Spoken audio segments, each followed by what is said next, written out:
Hello, ladies and gentlemen of the internet. It is I, Gala Geek, here with a spooktacular continuation of Monster Prom. Now, it's just us tonight with the... Okay, we're gonna... bloop, bloop. So tonight, we are planning on romancing all the lady friends, and it's going to be a delightful time. But first, you know the drill, I gotta make sure audio's working.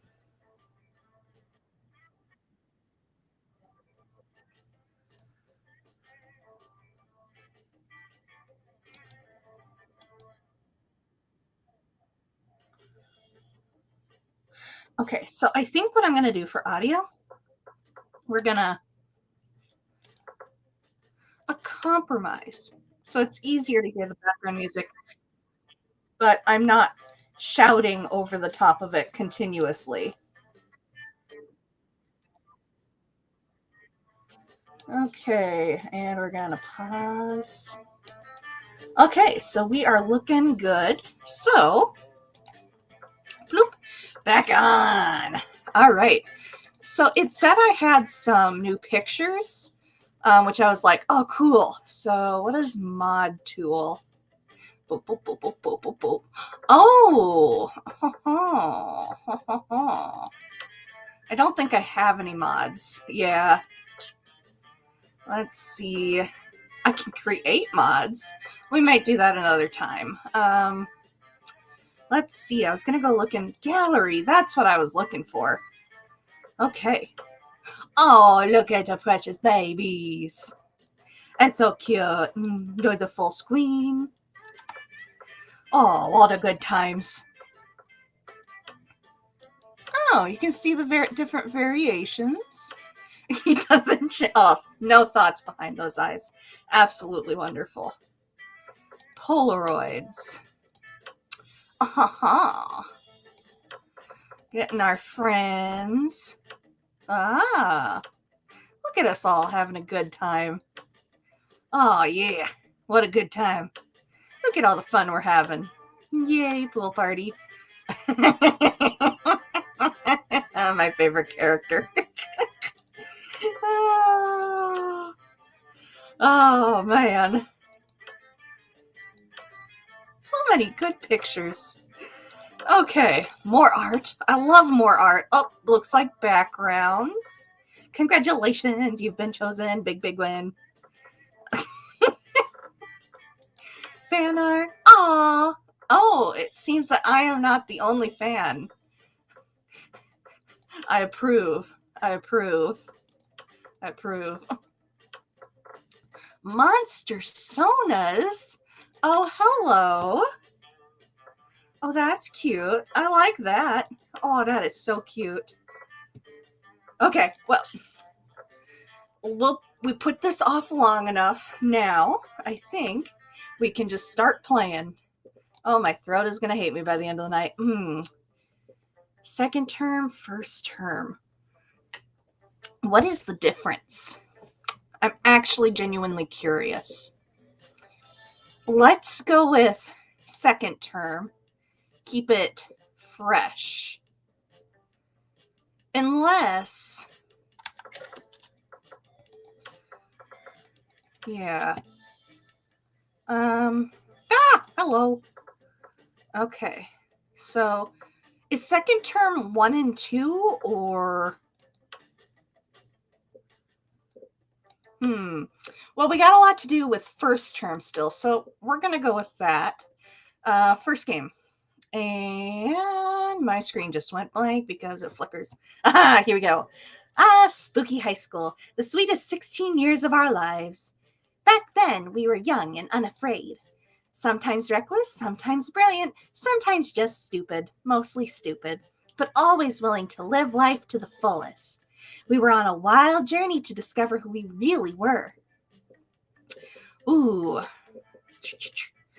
I gotta go with you. You're still my favorite. Yeah, you are. You are. Oh. Boop. A loop. Okay. And boop. We got this.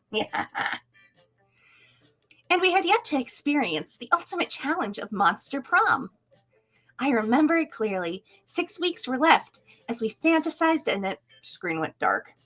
As we fantasized about our dream prom dates, we were all scrambling to catch the attention of one of our 6 most charismatic classmates.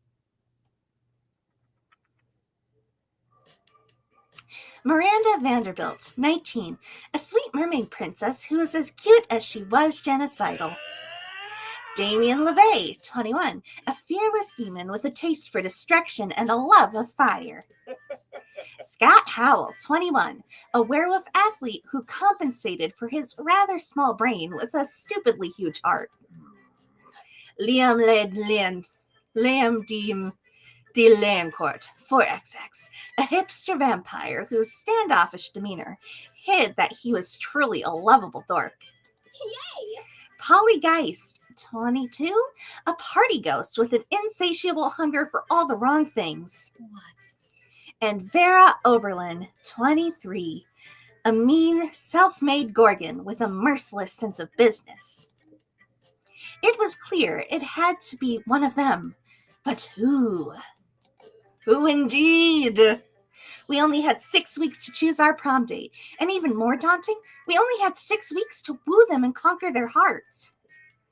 But as I already said, we were young and unafraid, and we were ready to start.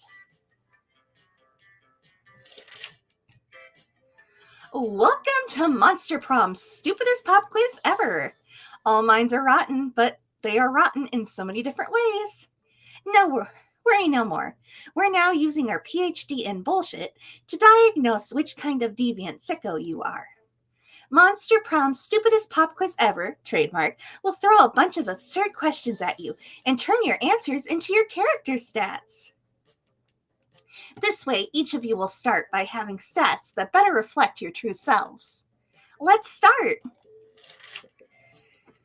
You wish you were raised by a really progressive marriage between a kick-ass venomous snake and an actual fire. I love fire. I see no issue with being raised by it. A mysterious old man who saved me from the streets in order to raise me as his disciple in the ancient ways of rad DJing. A pack of wild wolves who also happen to be tech moguls who own some sort of most profitable company in Silicon Valley. They would be kick-ass role models and wild wolves. Sick! Well, this is clearly a difficult choice. But I like the mysterious old man tonight. So fun! School is outdated and lame. We need a new school, subject ASAP. Critical thought. I mean, damn, this country could really use a subject like that in schools. How to correctly punch a crocodile without terrible consequences. That's clearly going to be our choice. Turning people into your puppet through emotional warfare and deception 101. Crocodiles. So bold. What's the sexiest type of knowledge a lover can have? All the principles to build a financial empire. That one. How to set stuff on fire. Obscure 80s movie trivia. Sports things. How to make a killer cocktail out of anything. Lyrics to all Disney songs. Oh, that one is... it's a tough one. but we're gonna go with that. Because we have a goal tonight. And we are going to make it work. Thirsty.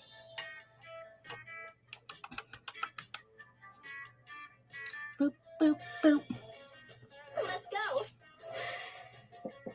Okay, where should we go first? The library.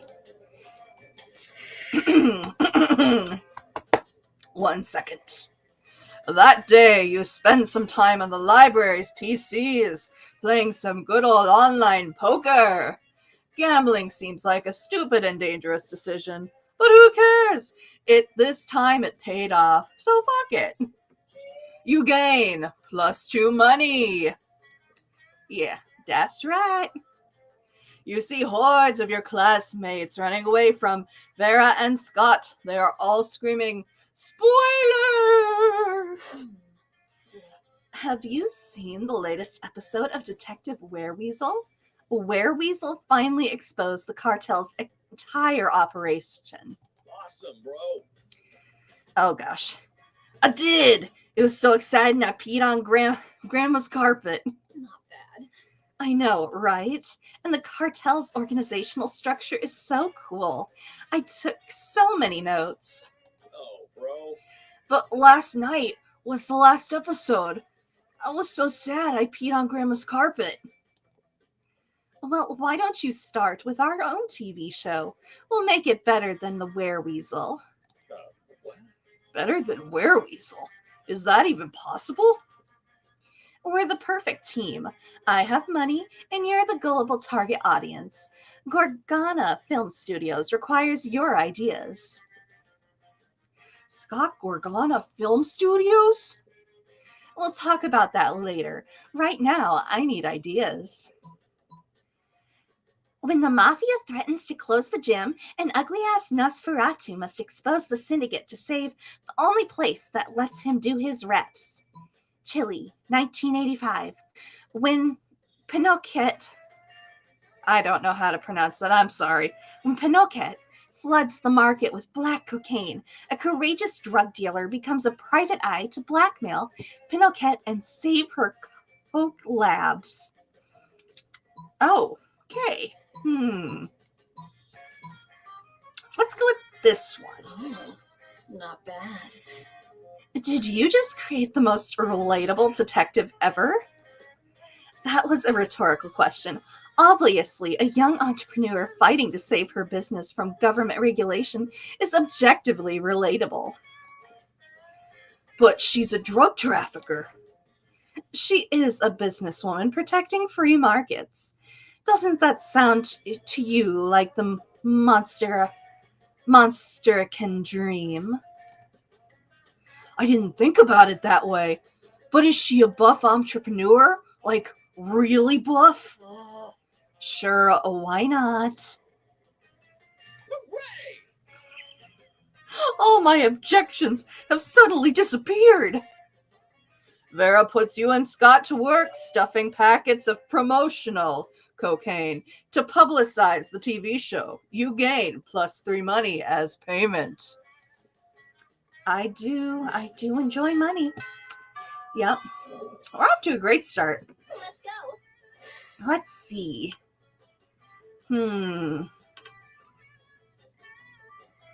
Well, but my friend. I love my friend. Fine. As you approach the table, you see Vera delicately lifting a forkful of quinoa to her mouth. She brings lunch from home. When? Food, fork, 6, 8. Who do we delicate? Deliciate. Eating. Yay, eating.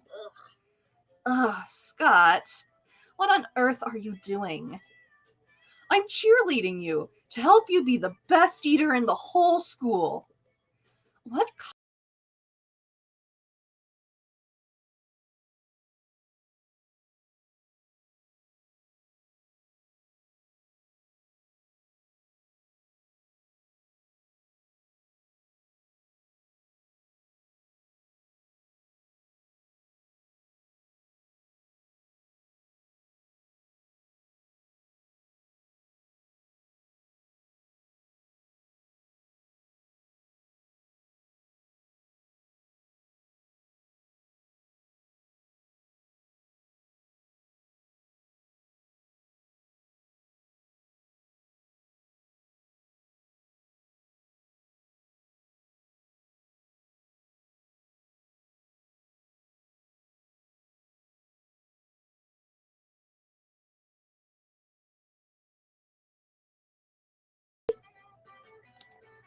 What the heck just happened? How long was I out? That was weird.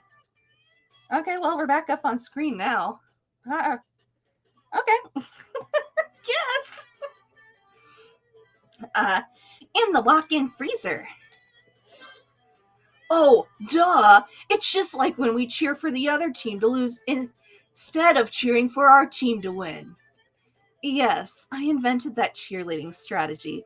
It gives us a huge psychological edge against the teams that hate losing. I'm gonna go try it right now. Those vegetables are gonna be so inspired. Scott runs off to the kitchen to inspire the vegetables. You can still hear his muffled shouting from the back, but it's not bad. That has been quite pleasing. I do like being pleasing. Thanks. Now, I can finally enjoy this quinoa and baby tear salad without unwanted encouragement. For the next week, all the cafeteria food seems extremely eager to get in your mouth. Cheerleading really works. I bet it does. I bet it does. Let's go. Ooh, where should Boop-a-Loop go now? Boop, boop, boop.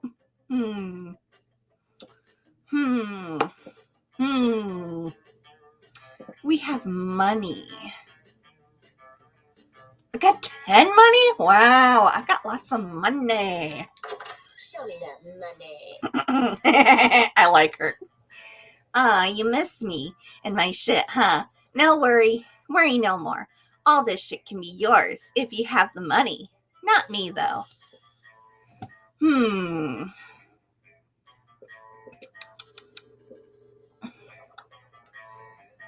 Oh, an event? Let's see.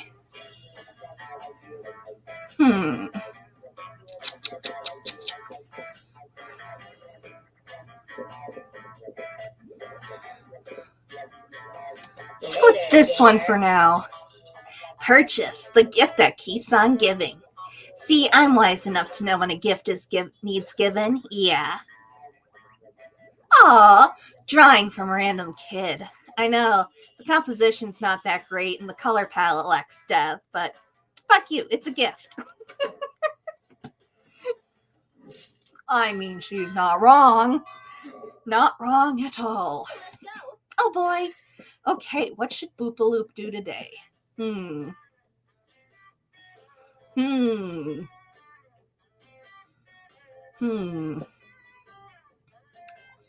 Let's see. Auditorium.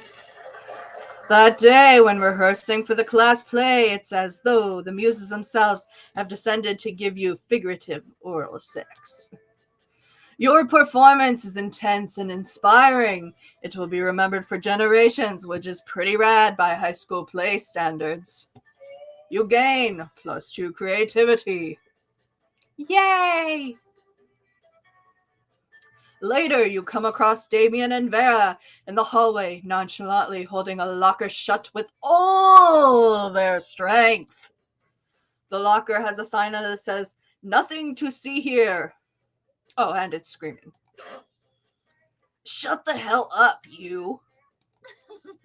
Adorable, filthy little Fluffy. You see, we're spending quality time with our new pet. Isn't that right, Damien? For somewhere within the locker you hear, "My parents will pay anything," before Damien kicks the door. Yeah, that's right, adorable, quiet Fluffy. Who's going to stay quiet if he knows what's good for him? You know, I don't really have a great track record with pets. I had some mice for half a day, but my hair ate all of them. It sure would be a shame if our new pet died before we receive the true joy of pet ownership. Yes, exactly. The sweet, sweet bank account filling, filthy rich making joy of pet ownership. Surely you have lots of knowledge about pet care. Why not share some of it? You know what Pets love hardcore death metal all the time to drown out their noises. If you love something, set it free. Just implant a tracking device first. That one. Oh! Of course. If our beloved pet believes that he has his freedom, he'll stop struggling so much. The problem seems entirely resolved, but a few days later, Barry and Damon catch up to you. Uh-oh. Yo! Fuck, Bill. I can't scream that. Did you set us up? Pathetic. The police picked up the signal from the tracking device and completely wrecked my reputation. Hey, good, now you're on my level. How are you Oberlins supposed to admit? How are the Oberlins supposed to maintain their pristine reputation when I stand quite falsely accused of kidnapping? We had no idea Fluffy already had a family. We were just trying to be good people. Well, I, for one, am extremely insulted. That's the last time we tried to do something nice for someone. What a noob. Starting with you. Turns out the mean getting locked in Damien's locker, and so the cycle continues. Your family eventually pays your ransom, but you still lose 2 boldness and 1 smarts. I didn't have much smarts to begin with, I'm gonna be real.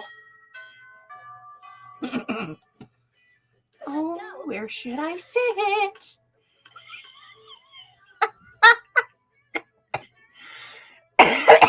Sure, they just shoved me in a locker. But I did get them caught for kidnapping, so that one's kinda on me. You find Vera sitting in front of a pile of money instead of food. As usual, Damien comes over and drops his own money pile on the table, and also some organs. Oh, not bad. She's got style. I like that. Oh, I like that a lot. Dang, the gold on the black with the blue that's not quite navy but not quite purple, kind of a eggplant periwinkle mix. Not bad, but I prefer to exert a little less effort for my income. A dejected swamp creature slumps over to the table and adds some money to Vera's pile. Income? You mean this stuff? This is just what people throw at me and get me to stop punching them. And this is why people throw at me, to keep me from revealing what kind of porn they're into. But I agree, the money is only secondary. The frowns on their faces are their own reward. Still, I'm always looking to improve efficiency. Have you tried developing business contracts in hell? Your victims will be even more terrified if they know death won't save them. Yeah, but that doesn't work on the undead. For those, you need a priest. A priest? You know how my family feels about priests. Ugh, I'm sick of terrorizing people one at a time. There's gotta be a way to terrorize everybody in the cafeteria at once. And to make money at the same time. I'm sure there is. After all, that is, after all, the essence of capitalism. Set the building on fire and charge an exit fee. Trick everyone in the cafeteria into having an orgy, then film it. Blackmail in bulk.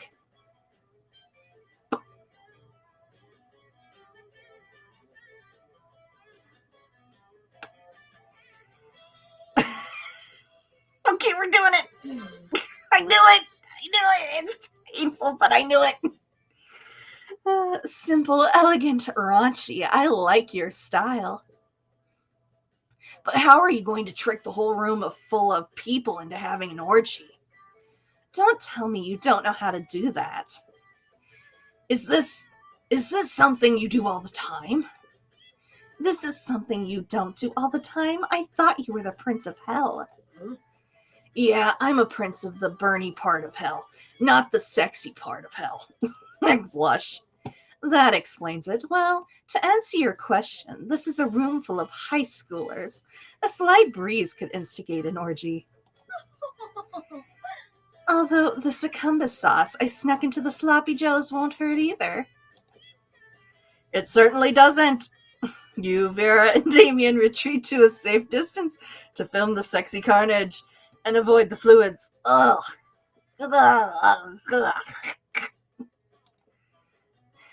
Yee.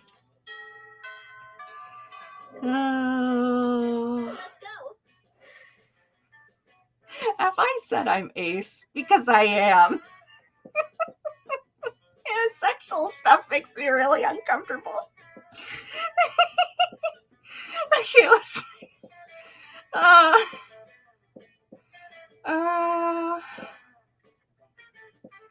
Auditorium gym.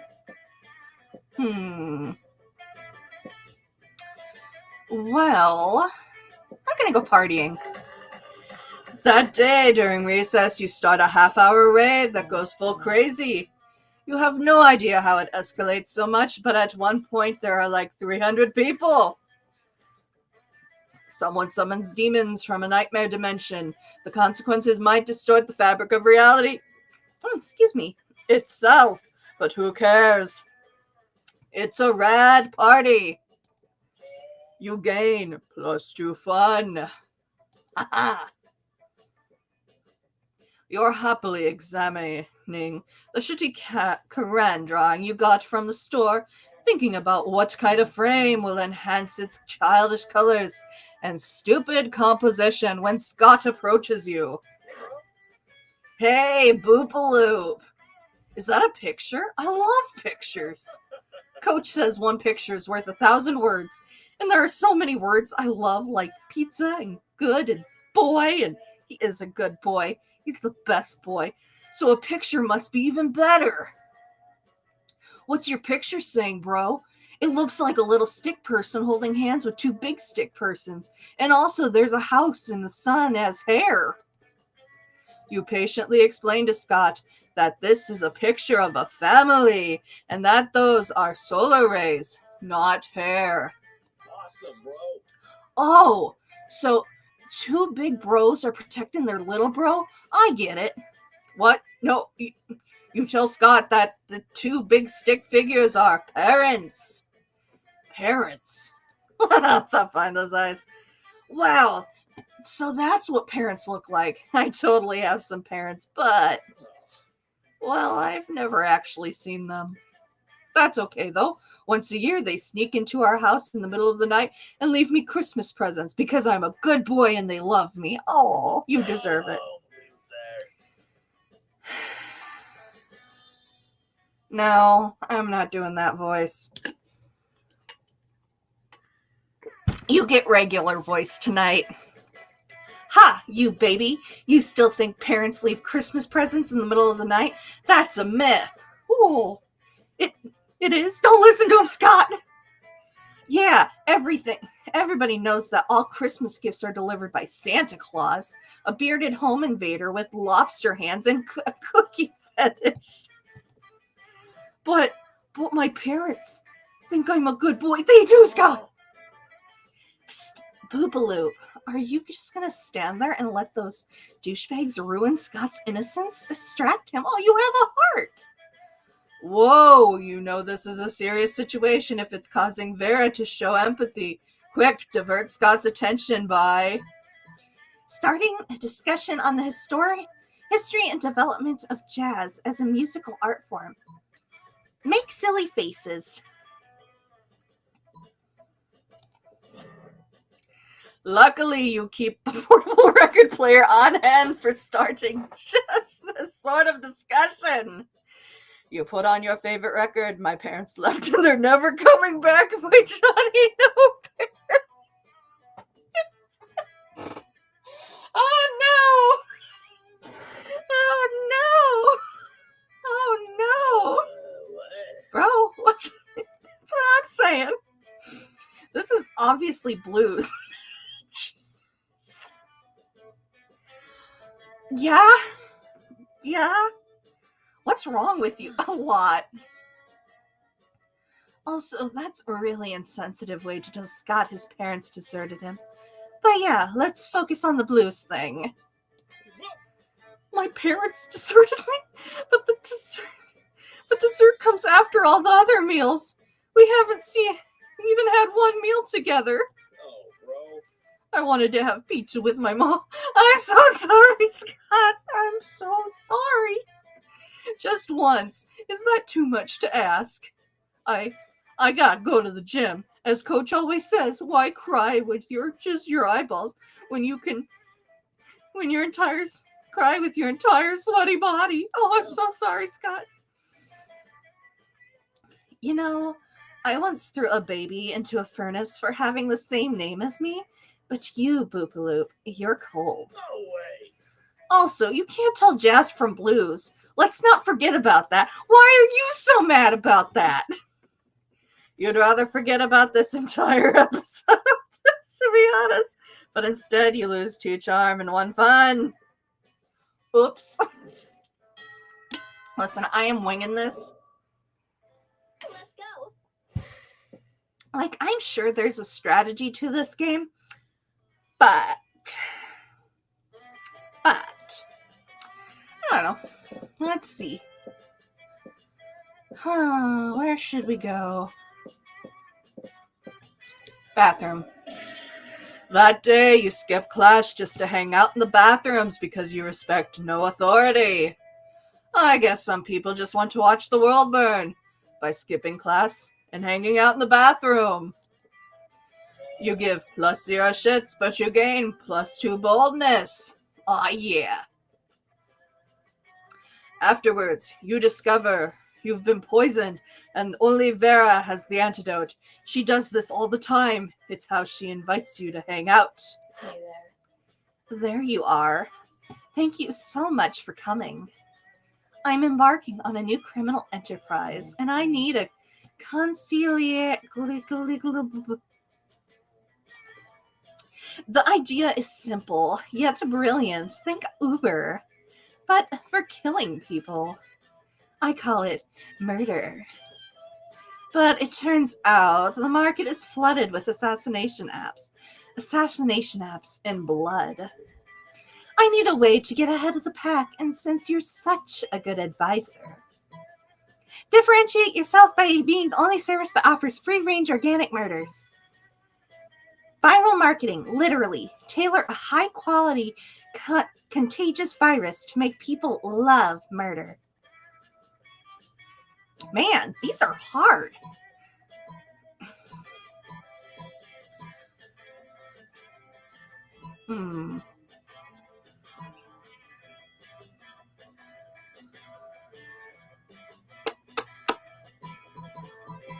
Well, there's only one thing I can do. Just flip the anime coin. Heads differentiate, tails viral marketing. Heads it is. Yay! You know, you might be onto something here. I can see it now. Locally sourced knives, farm-to-sternum pitchforks, gluten-free pistols. And the corpses will make a superb compost, and for our bespoke poison nursery. Did someone say words local, organic, gluten-free, and bespoke? Yes, all those meaningless words and more can be yours if you sign up for my new assassination app. Sorry, I'm strictly opposed to violence, as it goes against the poetry, of the soul. The poisons are brewed in small batches. All right, fine. I'll try to think of someone I want killed.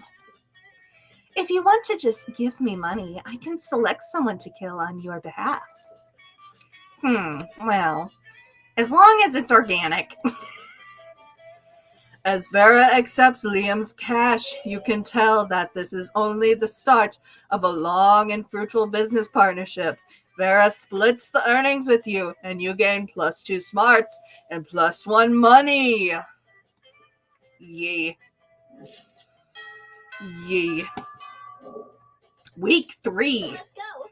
Oh boy. My beloved. Hey, and the other beloved. Here we go. You take your seat and... If you didn't know any better, you would say that it seems like Vera and Polly are almost more interested in their phones than they are in you. And you do know better. And you know that, yes, that is exactly what's happening right now. Hey there. It's nothing personal, Boopaloop. It's just that Polly and I are very engrossed in texting our financial slave. Yay! Yeah, and it's pretty hard to compete with some guy whose fetish is buying you anything you want. That's my fetish, too. Now, buying anything for those people, having people to buy things for me, duh. Good thing he's rich enough to take care of both of us. You know what they say, true friendship is sharing secrets and financial slaves. Still, I do worry that this arrangement might not be sustainable. What happens if he runs out of money? Our cash flow instantly stops, besides being handed everything you want on a platter. In this case, the platter being an online money transferring platform is almost boring. Yeah, I get that. It's a little less boring when you're on so much acid as I am right now, but I see what you mean. If we could somehow turn this into a business venture, then maybe it would get interesting, and we could continue to profit even after he's gone broke from catering to our every whim. I mean, how interesting do you think business actually is? Since he's so obsessed with us, we should just tell him to do something totally insane and see if he does it. I don't know. A weirdo giving away his money and getting into hijinks is great and all, but I want to start making real money. And I think money is fine and all, but my favorite currency is chaos. Seems like the ladies are at a very exciting crossroads. Maybe a random well, guess we're going back to Boopaloop. You can easily grow this arrangement into a business. Just escalate and delegate. Have the financial slave go and acquire his own financial slave to give him money, and have that financial slave go and find a financial slave. Tell him to marry a llama. I need you all to understand that that is absolutely the one I want to choose. But I know it is not in my best interest to choose it. But I want you all to know that this is my personal choice. Aha! That would increase our income exponentially, immediately. Which are two of my absolute favorite adverbs when it comes to monetary gain. I mean, one financial slave between the two of us is already strangely a lot to handle, so managing an army of them sounds draining. But as long as it's a pyramid scheme and we're at the top with a pyramid scheme where we don't have to actually deal with the lowlifes, who cares? Meh, I think I'll just go check on my toilet wine. That's a sentence. Don't worry about her. Polly wouldn't know a good business idea if it slapped her on the ass. Boop, there we go. We're back. Which happened one time, actually, but it's a long story, so forget it. Anyway, we can tell people in order to become official certified financial slaves, they have to buy a kit of supplies, and they'll start at dirt slaves, and then if they get five financial slaves under them, they can become a pathetic ground slave, and then they can work their way all the way up to gold, diamond, platinum, Salcha Mocha Grande, supreme slave. This was a great idea, Boopaloop. We should go write the business plan together and prepare to profit. Did Vera just say she wants to profit with you? Holy shit. Vera sharing her cash flow is like third base for her. Awesome! Man, this narrator is becoming sassier as we go, I think. Let's go. Okay. Let's go class. What's up? Hi. Hey, last night I read this article on how money causes pocket cancer in the long run. You don't want to get pocket cancer quick. Give me that dangerous money you have in your still healthy pockets. Hmm. Hmm.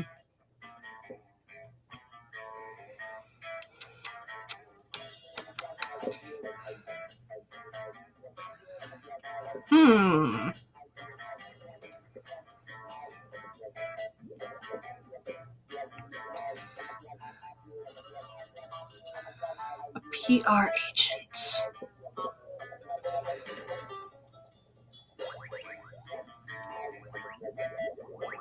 I'm curious. Catch you later. Yeah, who would want to save money for their college fund when you can spend it on weird stuff? That's most likely useless. That's the spirit, champ. Oh, good times. Let's go. Now, where to go? Should we actually go to... No. No. Congratulations! You have been chosen to win big. All you need to do is fill out a very quick survey, and you will win hundreds of prizes in cash. Prizes including real cash. What are you waiting for? Click the link. Bloop, bloop, bloop, bloop.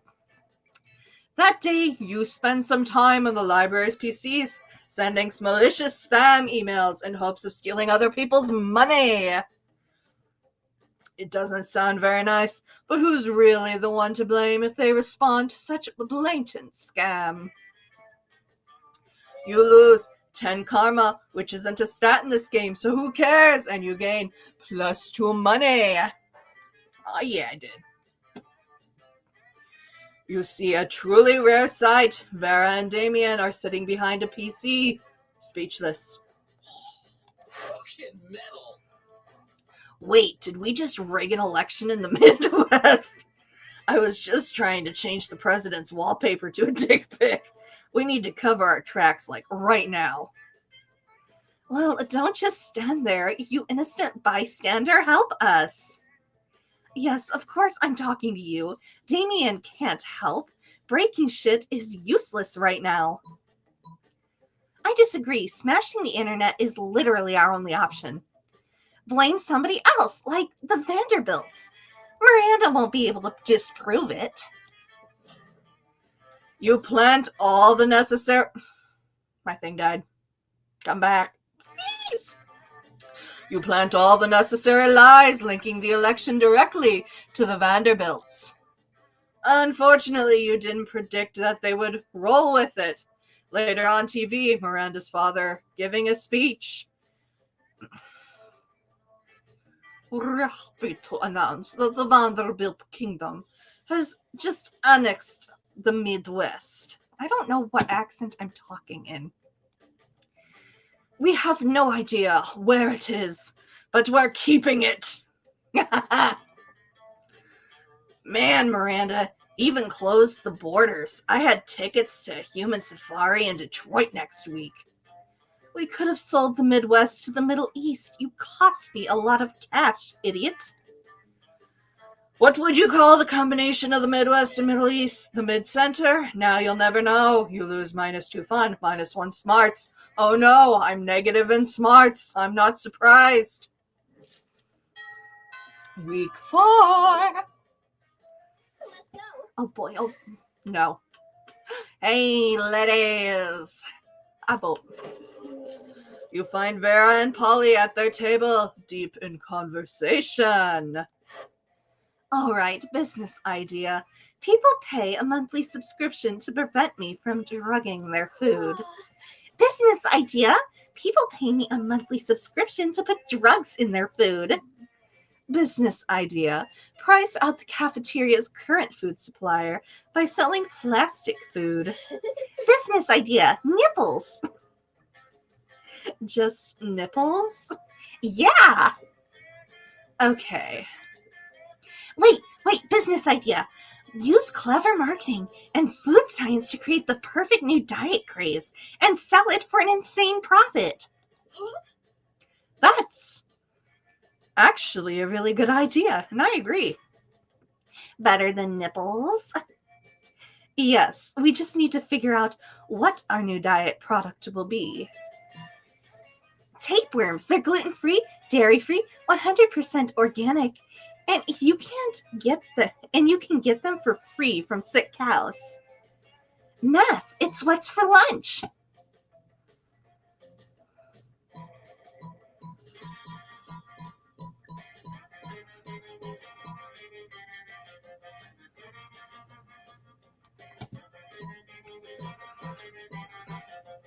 See, I feel like you would really like that. But these are just evil. That has been. What a delicious idea. I've come to the conclusion that if it's evil, it's probably correct for her. Okay, this is where we're at. What a delicious idea. What? But what about for like ghosts and stuff? Ghosts want to lose weight too. We'll just sell ghosts of tapeworms alongside the living ones, naturally. Where are you going to get tapeworm ghosts? Simple. I'll just kill tapeworms with unfinished business, which pretty much any tapeworm, honestly. They're very ambitious. Awesome, Boo. Well, all of my objections to this plan are solved. Scam away. Soon, Vera's new slender friends are all the rage in the cafeteria, and she seems to tolerate your presence even more, and everybody's losing weight. Dangerously. Don't do tapeworms, kids. Seriously, don't do tapeworms.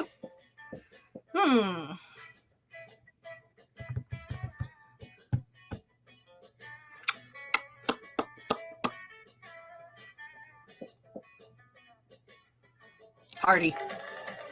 That day during recess, you start a half-hour rave that goes full crazy. You're talking to Juan, the small magic Latino cat, when he tells you that you won't ever be as fun as Bob the scary clown. You know what's scarier than Bob the scary clown? Bobo the clown. He got me banned from drawing clowns in animation class is what he did. That's how horrifying Bobo is. Don't even get me started on Son of Bobo. You accept the challenge. You go straight to Bob, stab him several times, open his bleeding chest. Oh my gosh!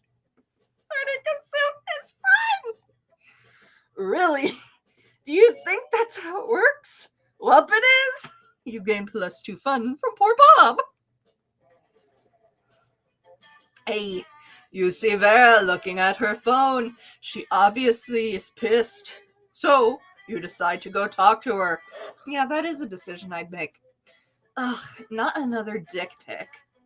I mean, I know that's what you've got to expect when you look as stunning as I do all the time, but still, not fond of dick pics, not at all.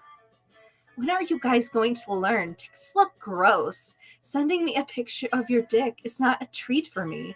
I'm not going to frame it and put it on my wall. Same, girl. Same. I'm going to put this in a folder called Sad Losers, and then delete that folder, and then I'll probably set the phone on fire just in case. Hey, you're pretty unpleasant, right? Help me figure out what to say to this guy so he'll stop trying to make me look like his wiener. Go for the burn. Sorry, but I'm having a hard time seeing anything. Does your phone have a zoom function? Or maybe a microscope attachment? I like that one. Destroy his life. Photo edit all his pics into a silly-looking monster, make it the star of a weird kids show, and make millions with it. You make a joke out of him, become rich, and you own the copyrights to his dick. Damn, that one's savage. Clearly.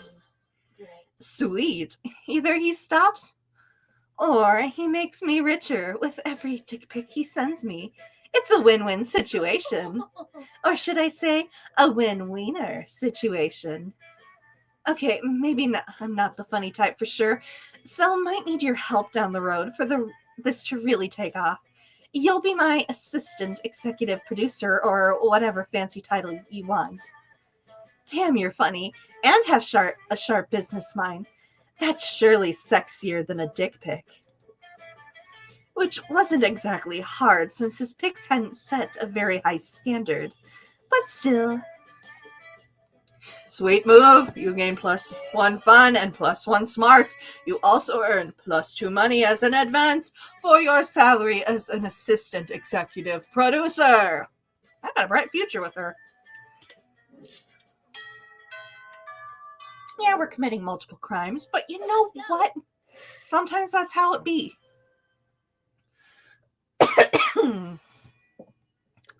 What should I do? Yeah. That day, an epic dodgeball match takes place.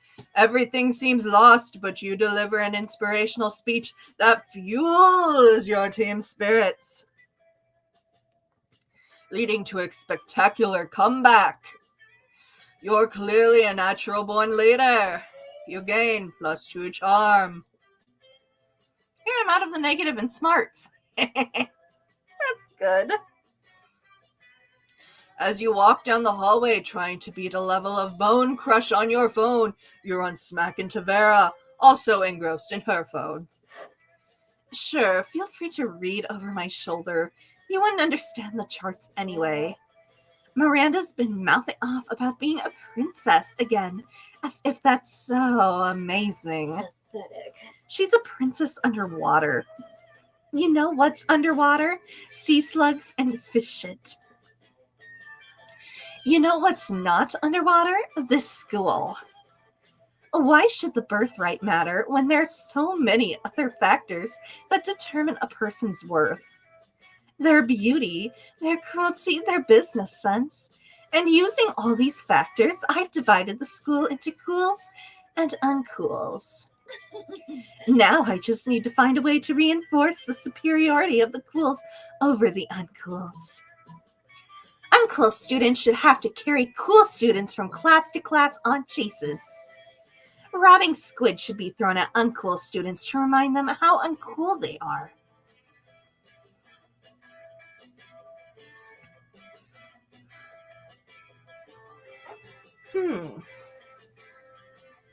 You know, I actually don't know the right answer to this.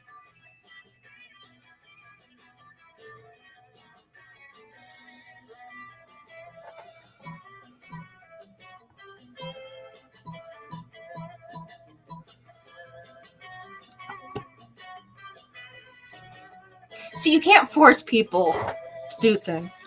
Oh, not bad. Heck, it's true. The uncool students should really start taking responsibility for being the worst. And Miranda uses fear-mongering tactics all the time. She shouldn't have a stranglehold on that, so to speak. And maybe I could throw squid at them and sell squid repellent. That way I can profit off their humiliation. By the end of the week, most students have at least a black eye or 8. Some students are spiders from being bombarded with squid. Squid time, squid time. Vera, meanwhile, has created a thriving startup based on the distribution of squid repellent. Turns out dead squid being used as projectiles aren't really repelled by scent.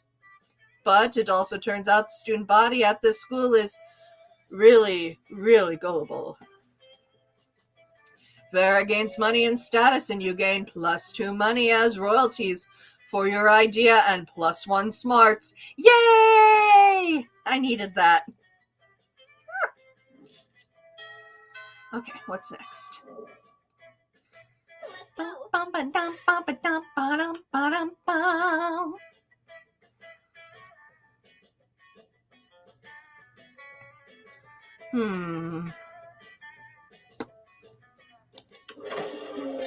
You approach Liam and Vera's table to find them thoughtfully tasting several glasses of wine. I'm glad I went to this table. This school has literally no rules, apparently.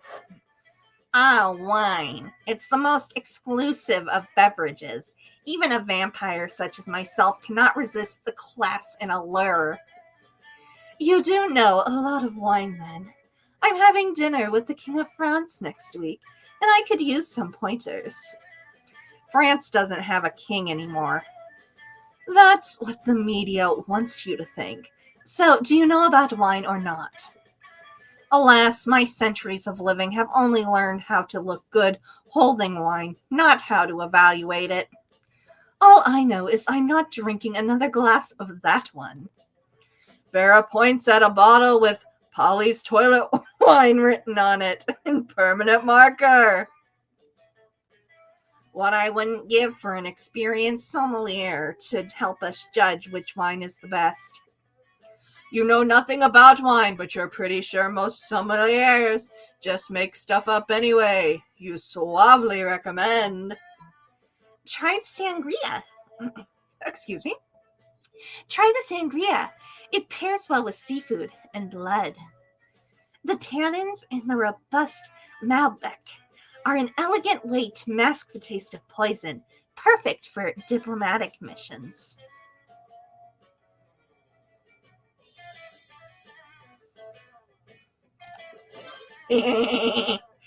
Why, you want to disguise the taste of... Oh, you're going to poison someone, of course you are. You're always poisoning people. Quiet, no I'm not.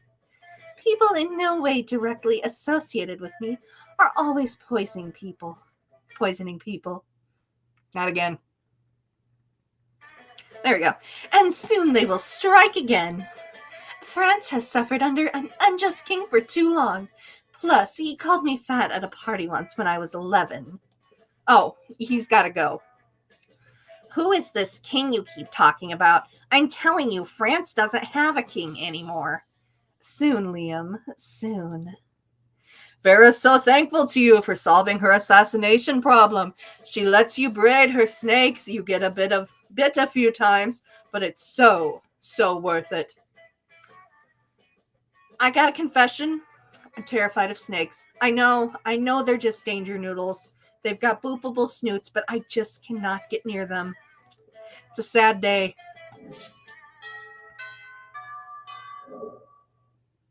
Let's go. Okay, what's next? Coming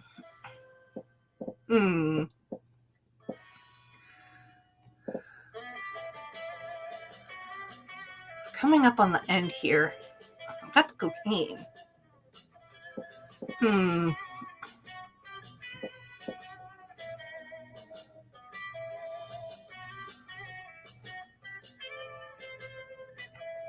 I've got all this money, but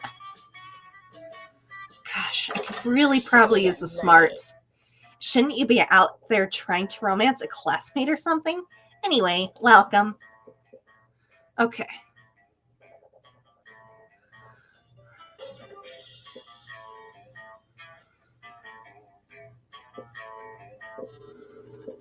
Oh!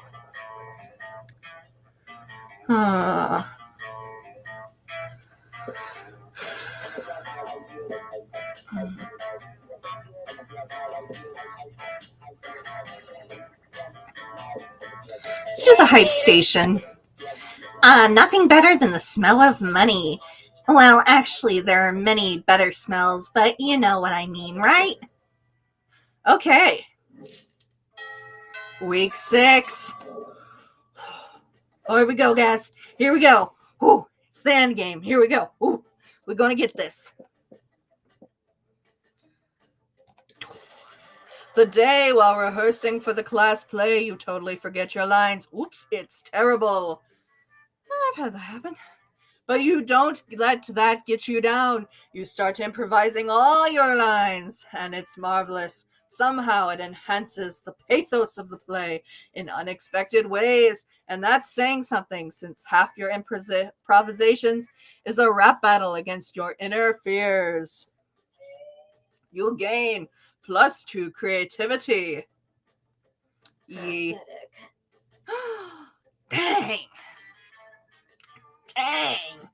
Yeah. Dang. Goddamn, I signed up for this play because I knew I could fill out these costumes like a goddess, and you do. You absolutely do. But now I'm starting to think I might actually hate acting, which is weird because I love lying.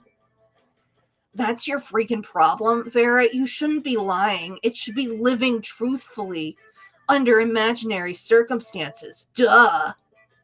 What? You think I don't know about acting? I have hidden depths, you know. My life isn't all punching and arson. No, but you are killing my throat, man. It's mostly just those things. Look, you're an assassin, right? You just need to think of the best reason to assassinate someone. Oh, you know exactly what that is. Because nobody's paying you not to? No reason at all. Everyone's rotten and deserves to die.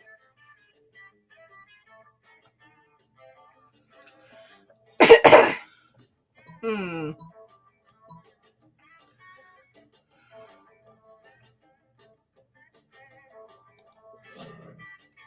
Honestly, I've run into protections racket before, and that's not how it works. Dang it. What am I supposed to kill every single person who isn't paying me not to kill them? That's at least 12 people, maybe even 13. I simply can't be bothered. Maybe the best reason to assassinate someone is that they jump in with shitty answers to questions that weren't even directed at them. You got a point. Hey, that's great reason to kill someone. Well, looks like that's your cue to exit. You lose face and you lose -2 boldness and -1 creativity. At least I didn't lose my smarts. I can make it back up. Let's go. Oh, it's about to go down. It is about to go down. You arrive at your chosen table to find Miranda folding napkins at Vera. Do you want to know what this one is for, Vera? No. I'll take that as a yes. The rose-shaped napkins fold for birthdays between the ages of 16 and 22. Miranda's hands move fast as lightning, turning the rose into a gorgeous white swan. By contrast, the swan folding is for first weddings, third weddings, and swan giveaways. As a fashion enthusiast, I have never been so bored by a piece of fabric. Oh, and this black swan folding is for weddings where you plan to brutally murder the guests. Not very popular, the black swan folding. Okay, that's sort of cool, but I'm still aggressively uninterested. You happen to have some napkin folding skills yourself. Maybe you can spice it up this interaction words. You decide to show off your most impressive napkin folding. If you fold the napkin like this, so it creates a self-aware napkin whose sole purpose is to fold more napkins. It's writhing snake fold for when it's time to leave Vera alone and stop explaining napkin folds.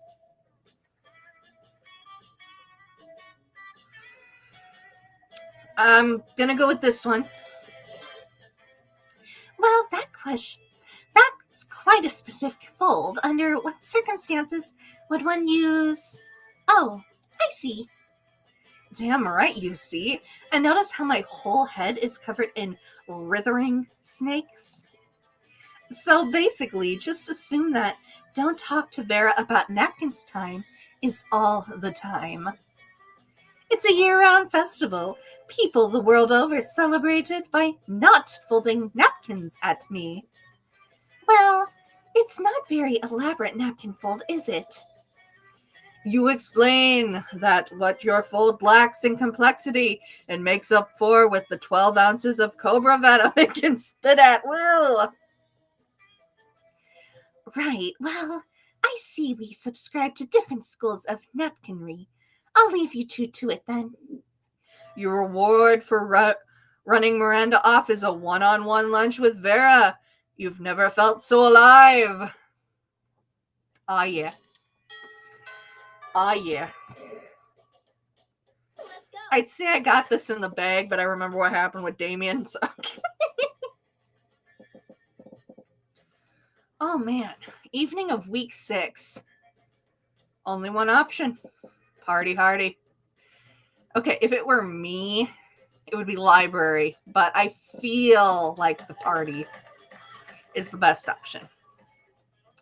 That day during recess, you start half an hour rave that goes full crazy. You're classically chatting with Juan, the small magical Latino cat.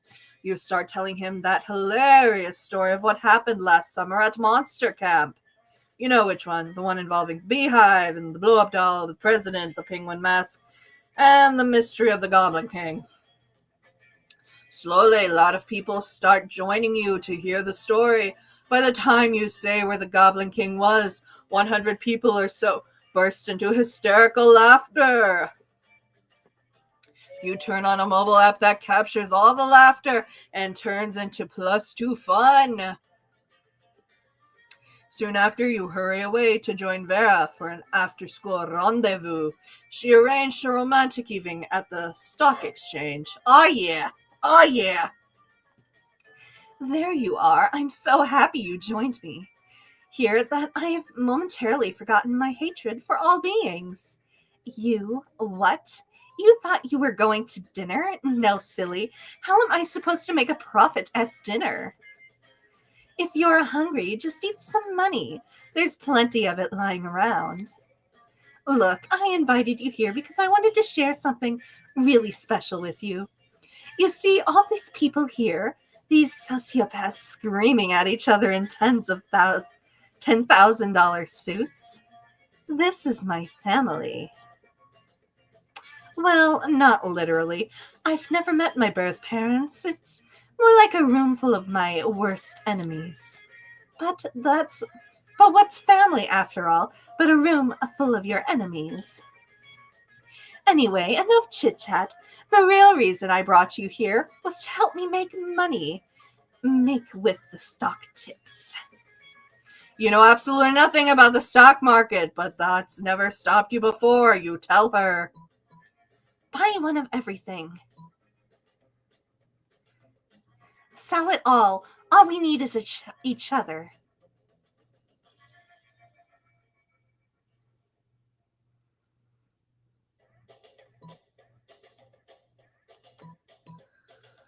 Ooh.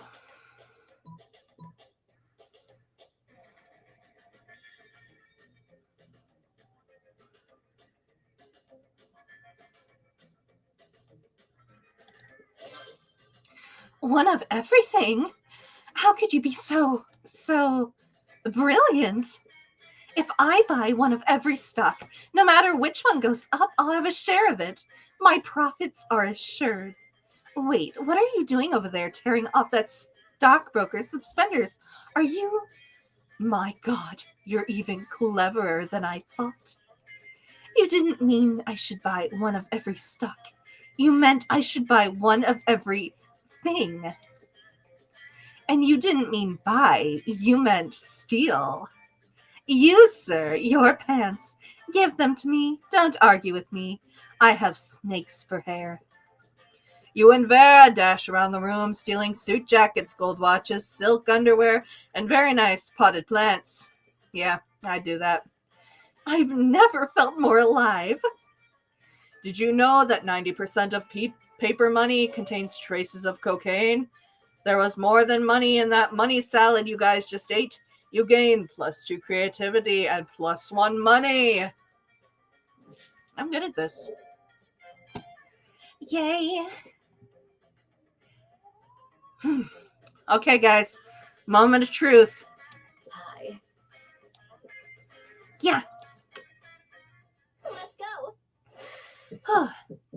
You finally pluck up your courage to ask your beloved to go to Monster Prom with you. You're asking me to go to the prom with you? Sorry, I'm focusing on my career. My career in not dating losers like you. You know what? That's fair. Bye, loser.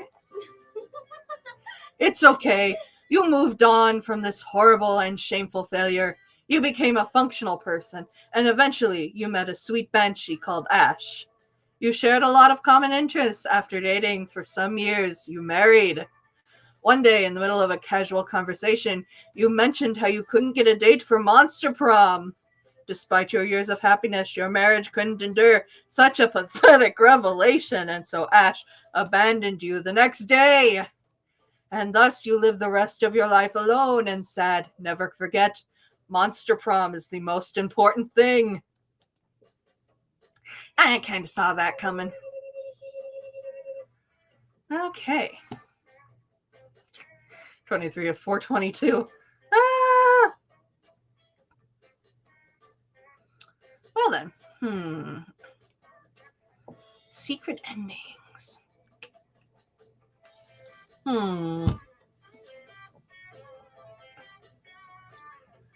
Space goddess of illusion in disguise. Well, okay then. There we all are. Those 6 weeks were maybe the most epic and absurd weeks of our lives. After the Monster Prom, we kept living our lives, falling in love, battling for friendship, and learning about who we were and who we could be. And you know what? Like it always does, life happened, and it was wonderful. Scott unexpectedly ended up in film school and partnered with Vera to co-create their very own TV show. It was bought by Netflix, since Netflix will buy anything, even a crazy TV show co-created by recently graduated high schoolers. Liam honed his most admirable skill and got a job with it. He now designs Momentgram filters. Polly took a summer job as the ghost of Christmas present. She spends most of her time partying. There was almost no work because, it was summer. For those 6 weeks, the Monster Prom seemed larger than life, and then it was gone. Just like that. The battle for Monster Prom might have ended then, but there were plenty of battles left in the war called youth. But once again, we were young and unafraid, and we were ready to start. Okay, so I failed. I kind of knew I would, but I was hoping there was a sliver of success. Okay, I need water. Oh, man. Just vibe for a moment.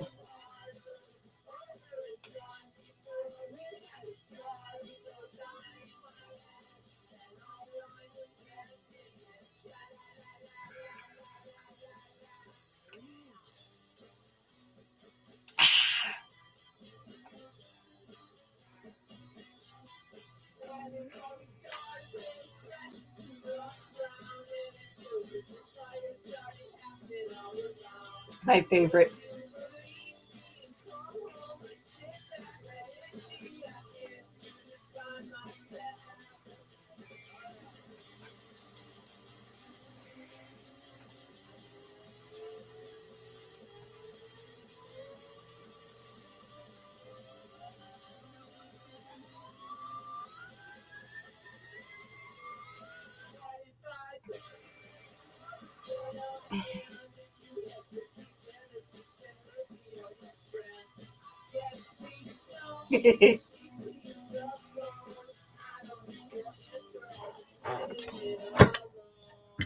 Okay.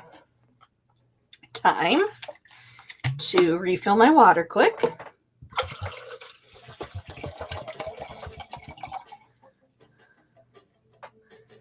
Oh, our souls were defeated. Okay. Whew. Whew. Okay, you unlocked 7 new images in the gallery. Hey. Let's see what we got.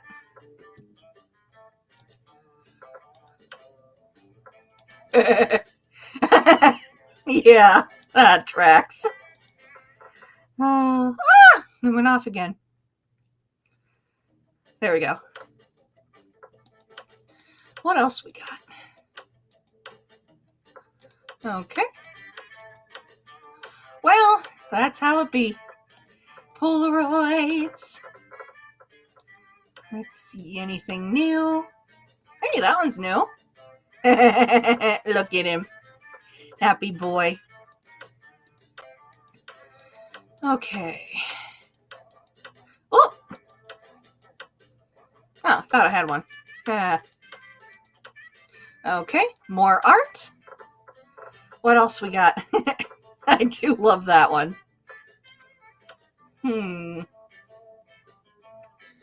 Okay. All the different creatures. Ooh. Oh, I like that. I like that. The picture. Okay, kind of mock-up of the school. Yeah, these are all production drafts. Oh, these are neat. I like that. Oh, a little look on the inside. This is nice. I kind of wish we could walk around in the game, but yeah, you know. Okay. Oh, 3D model. Nice. Nice. I did 3D models once. I cried. Let's see. Concept. Okay. I see it. Okay. I see it. I like that. Fan art. Yeah. Yeah. And look at her cute face. It's okay, I understand. I am a turd beneath her feet. And then, of course, monster sonas. Those are cute. Okay, so we definitely have time for one more round. Let's see. I'm gonna try to go for more curls. The yarn is rough on my throat. Full game. Blue. Ah! There we go. Okay, we're gonna skip this. Maybe.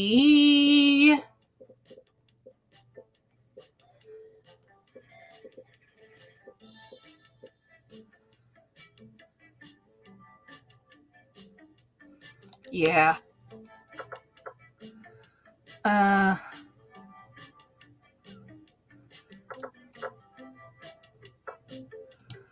No.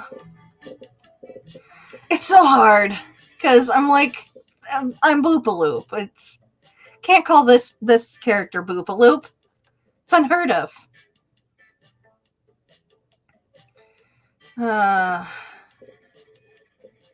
This is actually the hardest question in the game.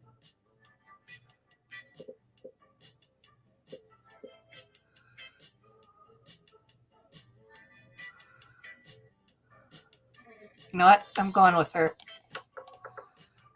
Amira plays. Sure, let's go with that. Light it up. Oh, yes. I probably can't do her voice. Okay, we've done this. Let's get ready to rumble. Welcome to Monster Stupid blah blah blah blah. Here we go. The coolest reality show would be people in positions of power must face all sorts of questions relevant to their field, and if they fail, they lose their jobs and society wins. 12 experts on the various arts of seduction live in a house where they must face common challenges, seducing a potato into marriage somehow. Okay. 8 rich people fight in weekly challenges to see who's the best at giving money to you.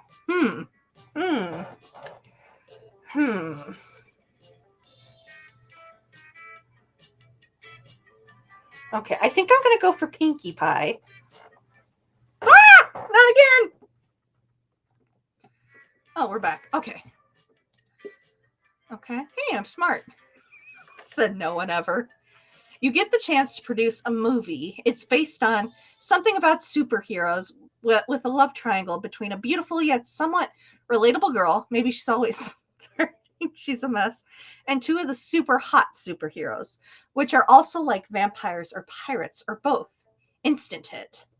Two ghoul guys walking away from rad explosions.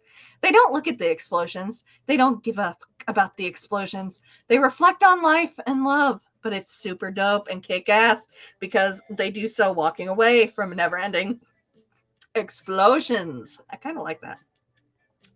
The most influential Russian novelists of the XX century have gone nuts. They don't remember anything about last night and now they can't find the manuscript of the brothers Karamazov, and Dostoevsky has to deliver it today.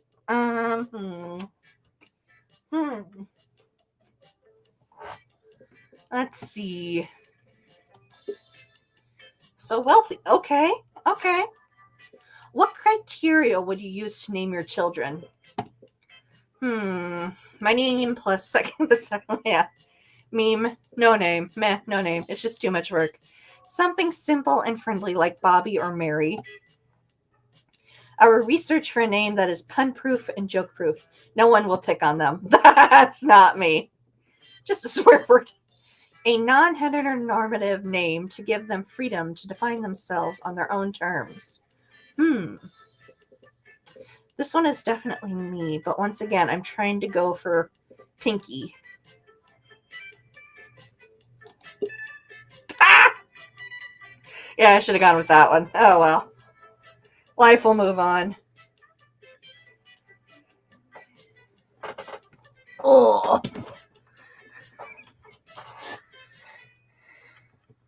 Let's do this. Yeah. Okay. Well, we're going for Pinky, so class. The day you listen to your elders and learn valuable lessons. Sometimes, after all the monster nonsense of the dating gimmicks, you forget that attending class is supposed to be the primary activity at this high school. You gain +2 smarts. Scott and Miranda seem to be arguing about something. I can't keep doing his voice, guys. I know, it's a travesty. But, I'm not going to make it through if I keep doing the deep narrator voice. No, I know our football team is called the Spooky Spooky Monsters Who Spook, but who also play sports? But who's our mascot? Our mascot? Oh, dang, you're right. We don't have one. Oh, what about Misha the Mermaid? Mermaids are monsters. No way. Too girly. Try this. Wally the Werewolf. Why's it gotta be a werewolf? We're the monsters, not the werewolves. Yeah, well, we're not the mermaids either. Maybe the problem is that the team is trying to cover a huge diverse group of people with a single label. No, coach is never wrong. We're just not thinking hard enough. Think. Oh, he's a wolf of very little brain. Hey, you look like a hard thinker. What mascot should we use for our team? Easy, we'll just genetically engineer a cross between every kind of monster at the school. Head of a werewolf, tail of a mermaid, hair of a Medusa, angst of a vampire. We'll call it Abe the Abomination. I like that one. Just find a regular human, dress him up in a business suit, and we'll make him the CEO of a Fortune 500 company. Corporate greed, that's the real monster. Okay, so I'm going for Pinky here. So, dang it, I failed. Oh, I should have seen this coming. But if corporate greed is the real monster, what are we then? Aren't we real monsters? Are we regular people? Fake monsters? Vegetables? Fictional characters in a video game made for people to amuse themselves by trying to romance us? No. Ugh, my thinking muscle is hurting. I think you just broke Scott. Congratulations. I tried. Breaking Scott is definitely not cool. This is why we can't have nice things. You lose -2 on and -1 smarts. Ah, dang it. I'm really good at failing at this game, honestly. Let's do this. Oh, I have a chat. Come on, pop up. Ah! Oh, I agree. No, I'm going. I agree. Novular track star. Strategy is not the point. It is destiny. If it's meant to happen, it'll happen. Absolutely. Okay, where should we sit? Mermaid. Ah, the tables have turned, Vera. Now I'm here. Vera is about to lift a glass of scotch to her immaculately painted lips. You can drink whatever at this school, apparently. When Miranda screams, "Stop! Don't drink that!" What? Why not? This scotch costs more than most cars. Has your taster tried it yet? What taster? You don't have a taster? What if your drink is poisoned by someone jealous of your good looks and royal title? Listen, Mary, I only drink 4 things: scotch, red wine, and tears of my enemies, and straight up poison. You drink poison on purpose? Miranda, my hair is venomous snakes. You think poison actually harms me? Well, you should still have a taster. What if someone puts really spicy hot sauce in your drink? Or poison? Ugh, what do I have to do to get you to drop this? Simple, hire a taster. Fine, any volunteers? This might just be the big break you've been looking for. You raise your hand, and when Vera picks you... Drink all her scotch, enraging Vera and delighting Miranda. Pretend to be poisoned, terrifying Miranda. No, Vera, I was burned by you. What are you doing? That bottle cost as much as the first Apollo mission. Good. How are you feeling, Royal Taster? Are you poisoned? Well, you're not poisoned, but you're pretty fucking wasted. You give all the Mirandas you can see a 2 big thumbs up. A job well done. Now Vera is sure not to be poisoned. Well, yeah, because there's no scotch left to be poisoned by. Don't listen to her. You did well. Come with me. I have some other beverages. You simply must verify for safety. Okay. You spend the rest of the night getting wasted on expensive liquors at Miranda's place. Courtship never tasted so good. Oh, man. It's such a cute game.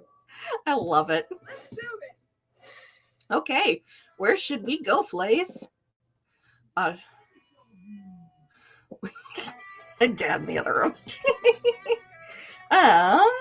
We have 7 monies.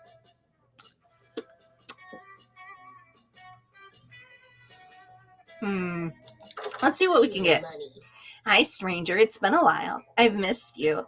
It's okay. You can look at my stuff. Okay. What do we got here?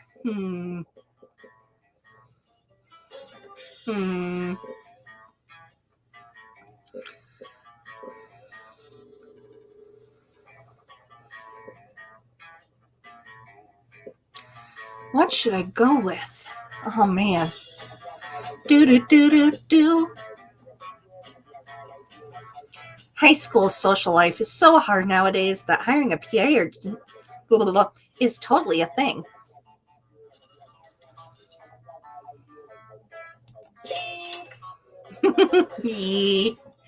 I'm always amazed at how people keep coming and buying all this stupid crap. Intriguing. That's me, here to give you business. Week 2, we have begun. Oh, here we go, Pinkie Pie. You're mine. She's probably in class. Library. Show me that money. No, I'm just an idiot. I'm just an idiot. Okay. Too poor, too poor. Listen.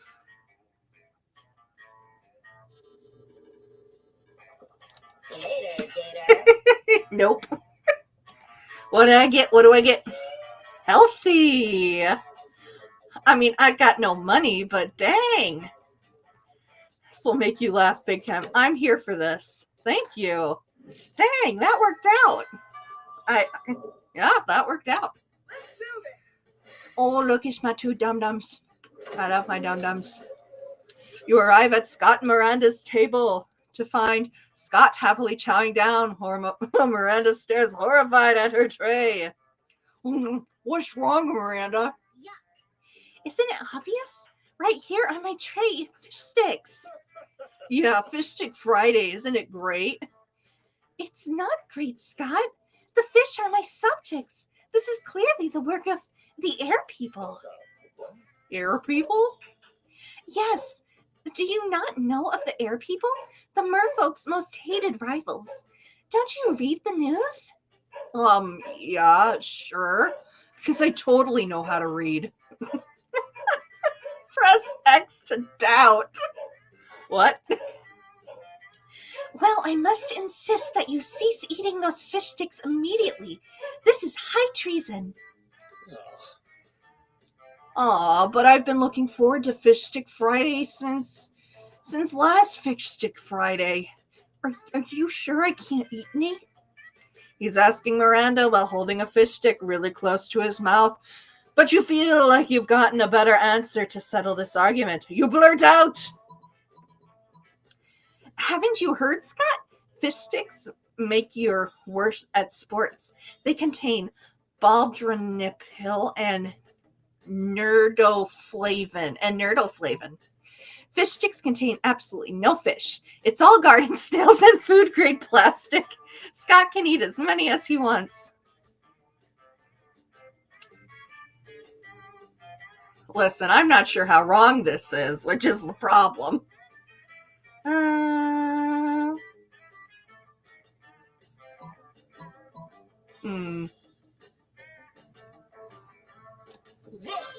Yeah, I got it.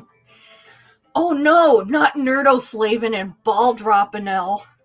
Those are two of the worst ones. Do the air people want me to be bad at sports? Of course they do, Scott. The air people hate sports and sportsmen. It's one of the most loathsome things about them. Got some crazy going on there, don't you, Pinky? Aside from their feathers, there's their socialism. Well then, I'm not going to eat any more fish sticks ever again. Fish Stick Friday, more like fish stick. Bye day? Yeah, man, I gotta go tell the rest of the wolf pack about this. Scott runs off to spread anti-air people propaganda, and Miranda gives you the most regal smile. Let's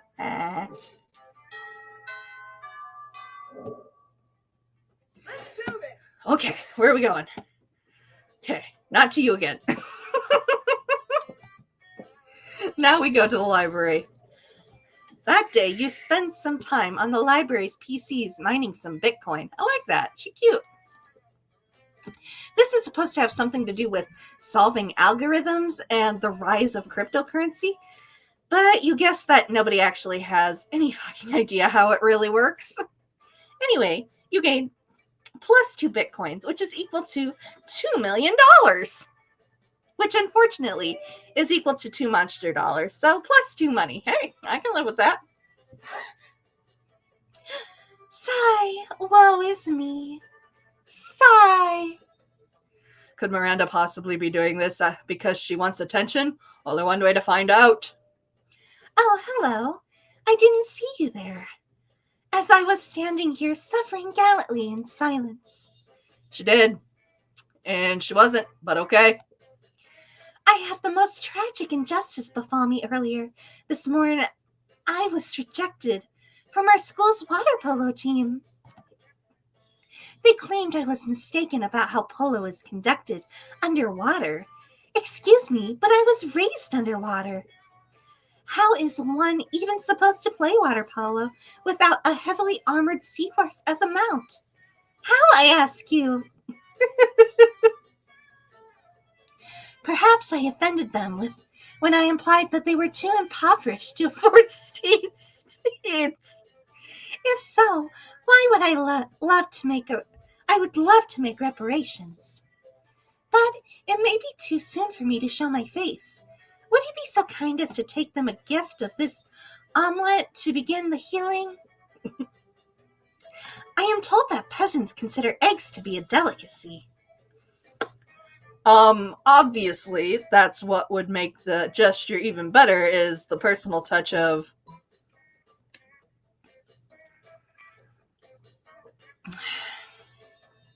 toppings, caviar, eel, chocolate-covered sand crabs. They'll never forget this was a present from a mer princess. An elegant stenciled card with your sincerest apologies, as a list of all their fears, and a bundle of compromising photographs. Why, yes, of course. Chocolate-covered sand crabs, the food of my people. Nothing says fit for a mermaid princess like breakfast of seafood.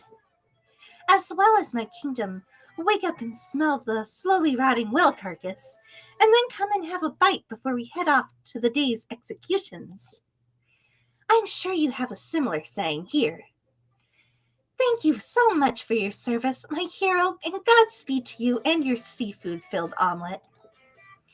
And make sure to take lots of pictures of them eating the eggs, so we can all remember how generous I was.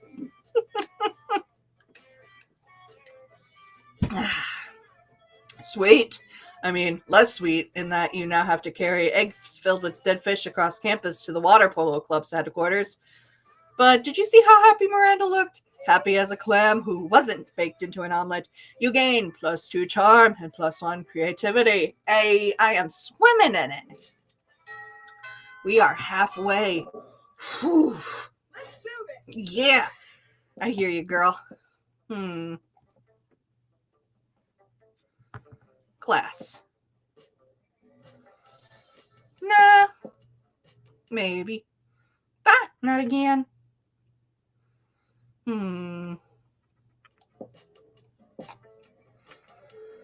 Boot. That day, when rehearsing for the class play, it's as though the muses themselves had descended to give you a figurative oral sex. Your performance is intense and inspiring. It will be remembered for generations, which is pretty rad by high school play standards. You gain +2 creativity. I'm going to put a heart in the chat just to... Can I do that? I wish I could.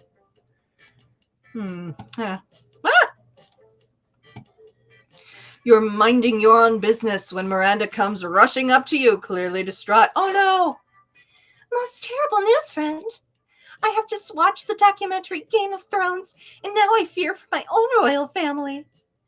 I did not realize how susceptible we might be to random acts of treachery, or how often we romance our siblings. I don't want to be shot in the chest by a crossbow while sitting on the toilet. That doesn't sound proper at all. Please help me put my poor mind at ease. How can I possibly identify potential traitors in my court? Just keep an eye out for the classic signs. Shifty eyes, hooded black cloaks, ordering knives in bulk. Pretty much everybody's just a traitor. Just spin the bottle and whoever points that kill them. That will start Game of Thrones.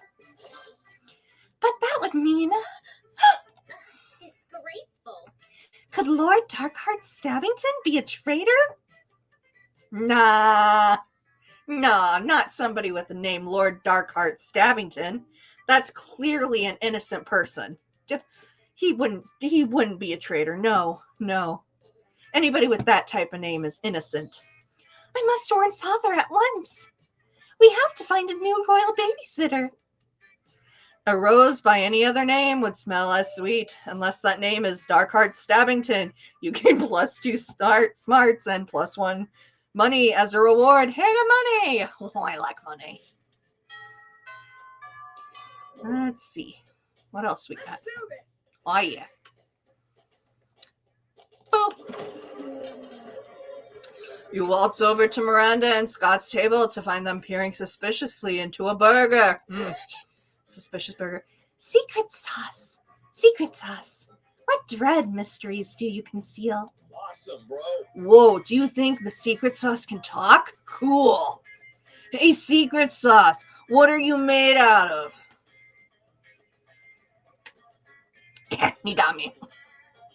No, Scott, my question was rhetorical. Awesome, mine was loud. Oh no, it's no use. We'll never discern the active ingredients of this delicious secret sauce, unless you have an idea, Flays. The blood of your father's enemies, Miranda. That's why it's so delicious. You're overthinking this, Scott. It's a sauce made of secrets. Blood of the air people? I didn't know the high school cafeteria cared about my family's ancient rivalry. And everyone knows the air people bleed candy syrup and barbecue sauce. I should have known. You know, I don't normally eat food myself. I have serfs for that, but I may have to make an exception. Aw, more blood. But I eat blood all the time, like pretty much every full moon. Scott's a little disappointed, but you don't care. You're busy sharing a saucy burger with Miranda. The royal. Yep. Okay, Let's do this. what's next? We only have 4 money.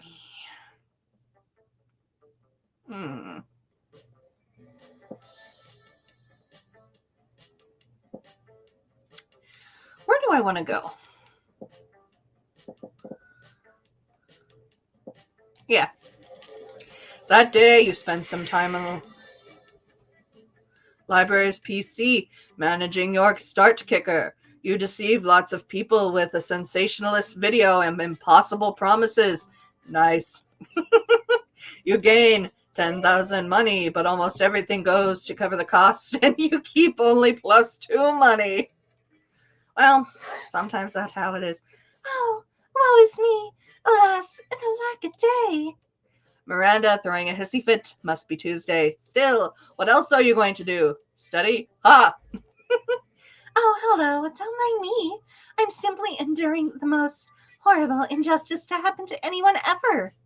You shan't believe such cruelty could happen at our own school, but just today, Mrs. the Loch Ness Monster told me that I shall be receiving a B+ in her class. A B+? And all because I seldom attend. Does she not understand the importance of my daily royal manicures?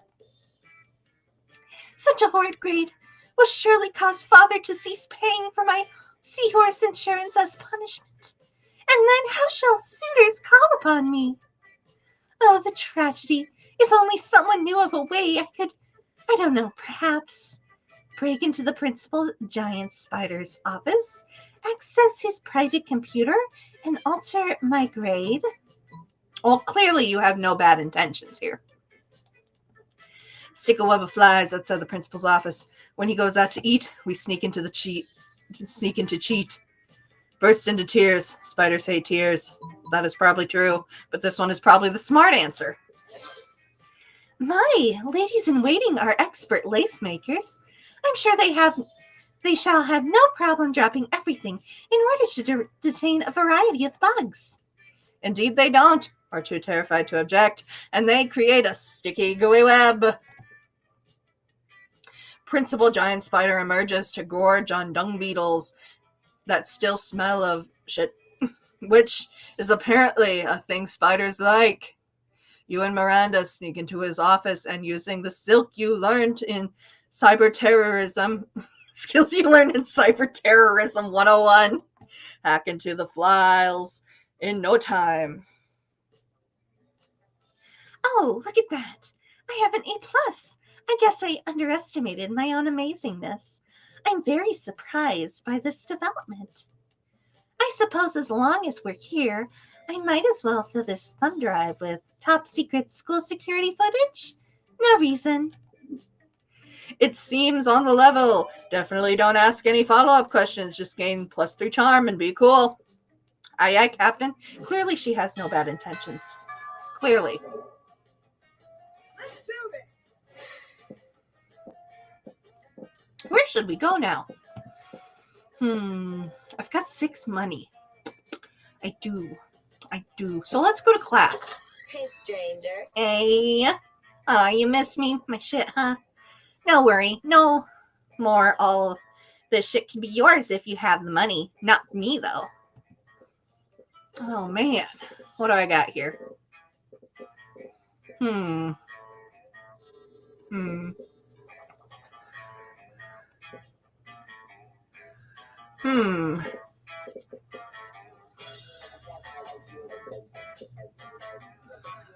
See you later. I don't know what this one's for, but I'm gonna buy it. I don't know what I'm buying. Oh well.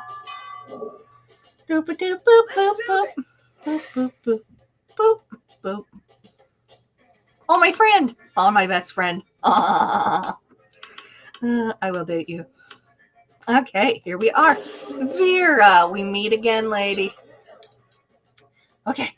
You arrive at your chosen table to find Vera looking askance at Miranda's lunch, a single very suspicious-looking apple. Miranda, honey, your apple seems to be pulsing with unhealthy purple light. Oh, I'm sure it's just your imagination. Ugh, it also has a skull on it and smells like lighter fluid. I don't think it's for eating. Of course it's for eating. It's perfectly standard poison apple. You know, the sort that puts a princess into sleep for 100 years. You literally just admitted it's poison. I know. And I always said I wouldn't be the kind of princess who eats a poisoned apple. But how else will I find a prince to wake me with true love's kiss and live happily ever after with me? Girl, we need to have a little talk about feminism. You back me up on this. Tell her she doesn't need to poison herself for the sake of a man. Well, you see, Vera, I would, but see, you didn't go to the prom with me, so clearly we're gonna have to agree to disagree.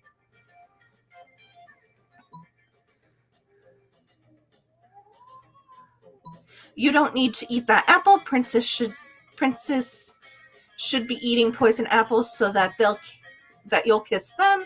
You don't need to eat that apple. There are plenty of eligible princes on hotprincefinder.com.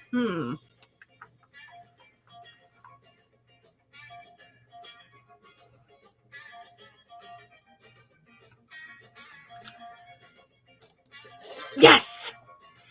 That's not what A finder? For hot princess? What is this sorcery? I must see it at once. You pull up the website on your phone, you've already got a bookmark for no reason. Goodness, it even lists their pedigrees. And you're right, not all of them are even looking for sleeping princesses. This one is looking for a princess who's a frog. That will be much simpler to achieve. I only need to anchor a minor witch. This isn't what I was going for at all. God, if you're that hungry for dick, just buy a damn hooker. That's a line. Dick, who said anything?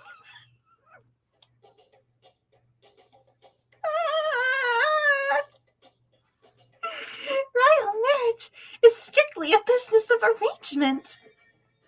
When it comes to romance, we are free to make our own decisions. That's good news for you, especially since Miranda seems to really like your suggestion. Oh, yeah. Week 4. Whew, here we go. Whew. I got 0 monies. I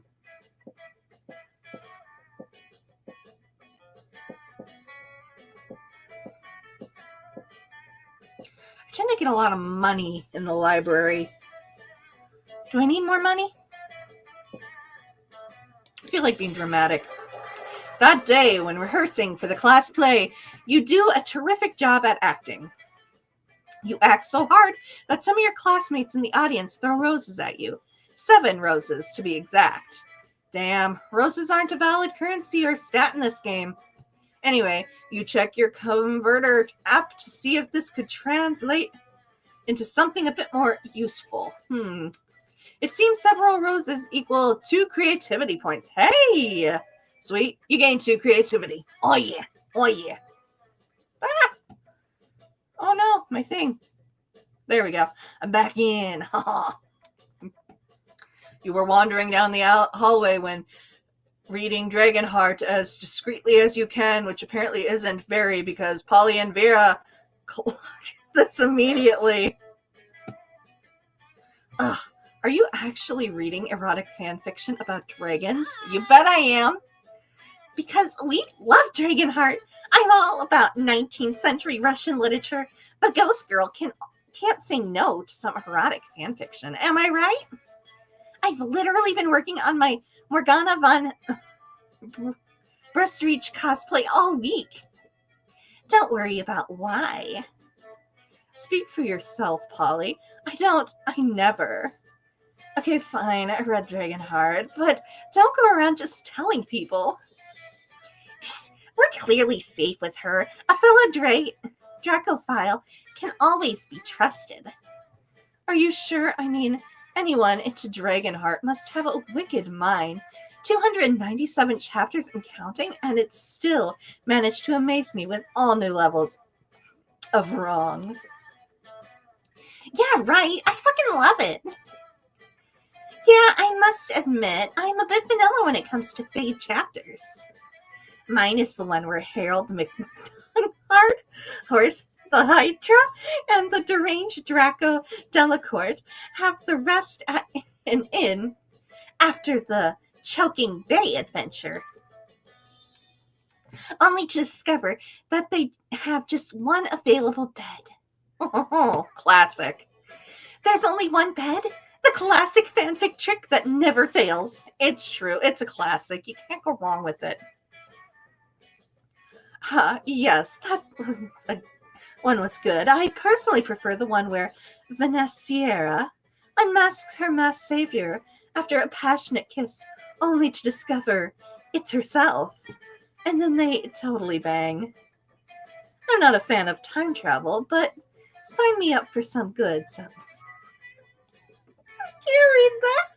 I can't, but I should. I'm at. Don't make it worse. What about you, Flays? What's your favorite story arc? Nothing to worry about. You'll just be revealing your inner kinks to us. No pressure. I already did that and you turned me down, Vera. I'm not malicious, but I am petty. Easy. Excalibur arc. What about the exclusive chapter I've read myself? Oh no, I should have seen this coming. Nana even warned me. Easy, the Excalibur arc. They wanted to discover the chosen one who can control the mythical Excalibur Delta. And they have a priority server I can have their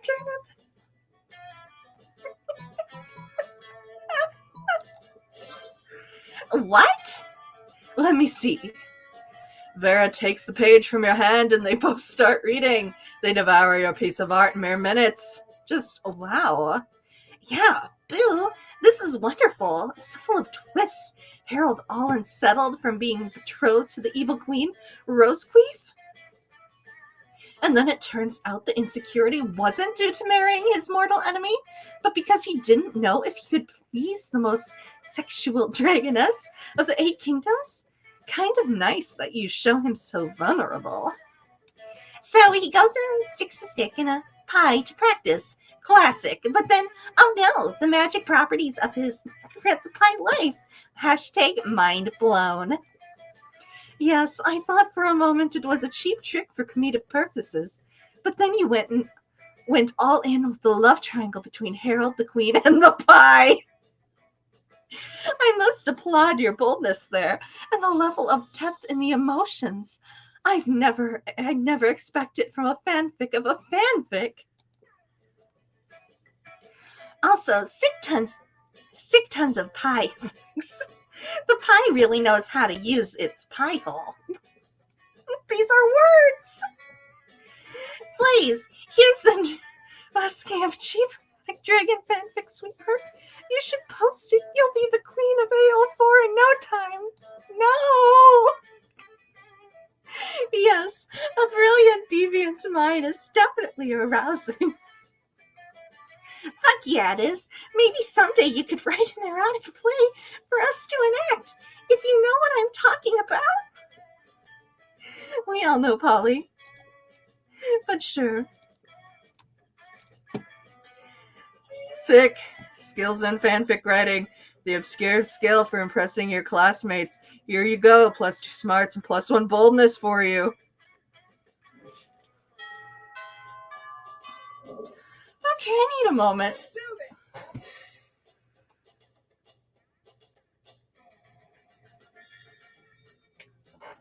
Okay, that happened. That happened. Oh no. Oh no. I can hear it in my head. It's always fan fiction. It's always fan fiction. I don't have any money. Need to cleanse myself. Bathroom we go. That day you skip class and just hang out in the bathrooms because you respect no authority. I guess some people just want to watch the world burn by skipping class and hanging out in the bathrooms. You give 0 shits, but you gain +2 boldness. Ooh, ooh, ooh. Yay! You're gazing dreamily at Miranda when a flash of otherworldly light blinds you. Oh no. When your vision clears, you see a great rift has opened in time and space, and standing in the middle of it My love. is me, Prince of the Otherworld, and I am here to fulfill an ancient prophecy. That's the voice I'm going with, I guess. A prophecy? How exciting and regal. What sort of prophecy is it? It's a prophecy of love. Oh boy, here it comes. Legends foretell of a great beauty with the hair of an angel and the scales of a fish, a beauty who I am destined to marry. But that sounds like a perfect description of me. Could it be that I'm the great beauty described in the prophecy? No. Well, yes, that's sort of what I was trying to imply. Now come to me in my realm, where we may plan a magnificent wedding.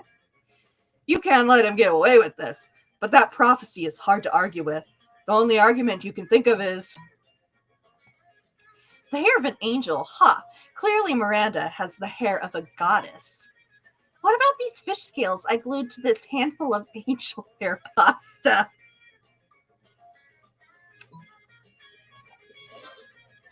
It's true. The very hair you look upon now was stolen and grafted from the scalp of Thetis herself. Wow. Okay.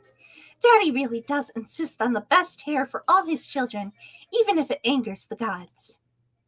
Oh, well, perhaps the prophecy was speaking metaphorically. And yet, technicalities are the very thing these sorts of prophecies turn upon. Oh, alas! Would that I could find a princess with less perfect hair. The prince flees through his portal to go trolling for more princesses.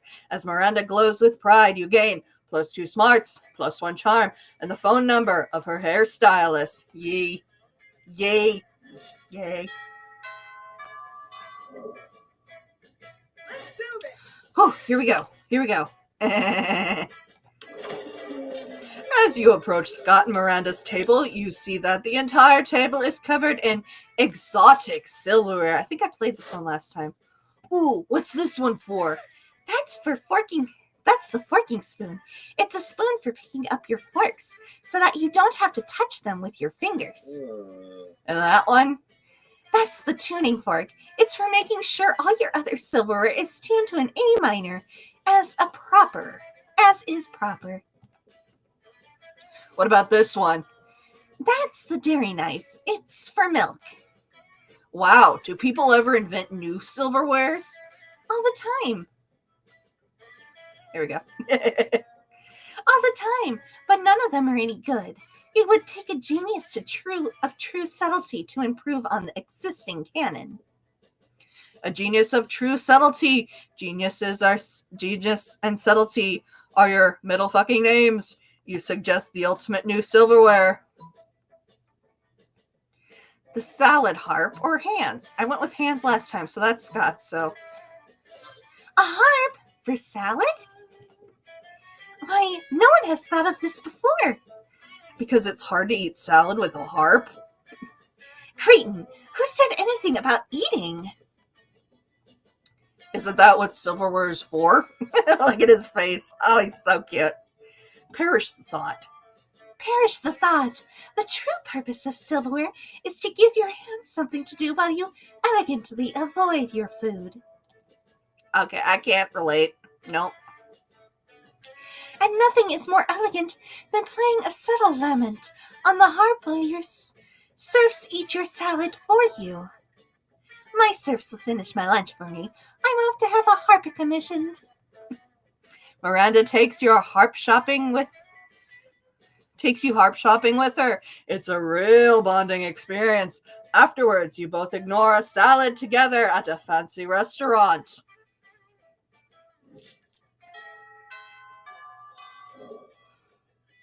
Let's do this. Okay, we are week 5 evening, so we're coming down to the wire here. Whew, and I don't have any money still. Let's see.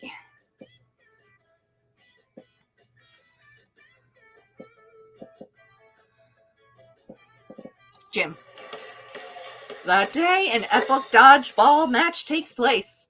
Everything seems lost, but you deliver an inspirational speech that fuels your teammates' spirit, leading to a spectacular comeback.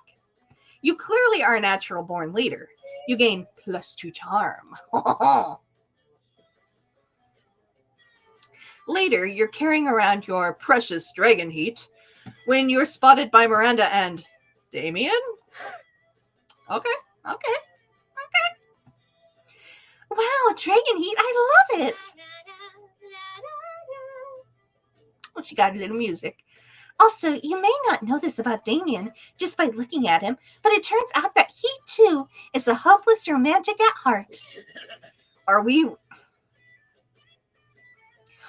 reading the same series? I'm in it for Dragon Dong, Mary. Nothing so bad yet as a billionaire dinosaur. Hey. Damien, you're being an utterly foul. Don't profane the deep emotional connection between Harold McDonghar and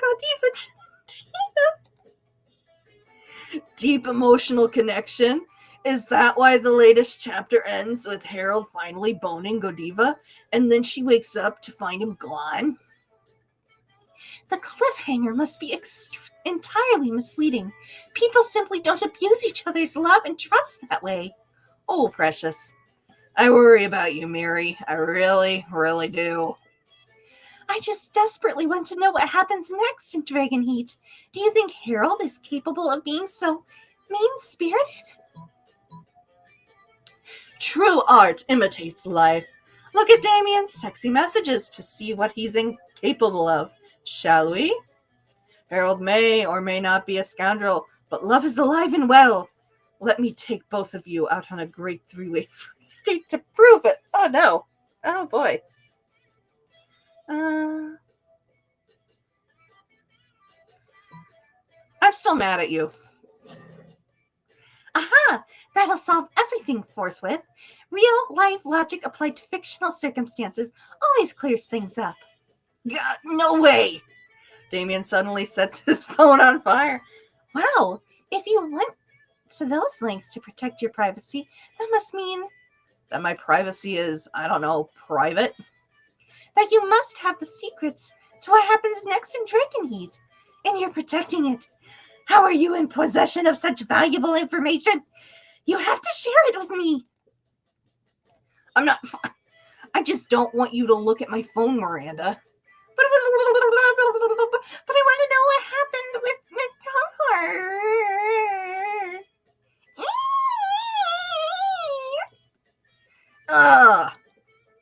Awesome. Now everything is screaming and no. Great. Move, genius. You lose -2 smarts and -1 charm. Yeah, that's fair. That is valid. We've hit the final week, guys. We are coming down to the wire. It's all coming down here.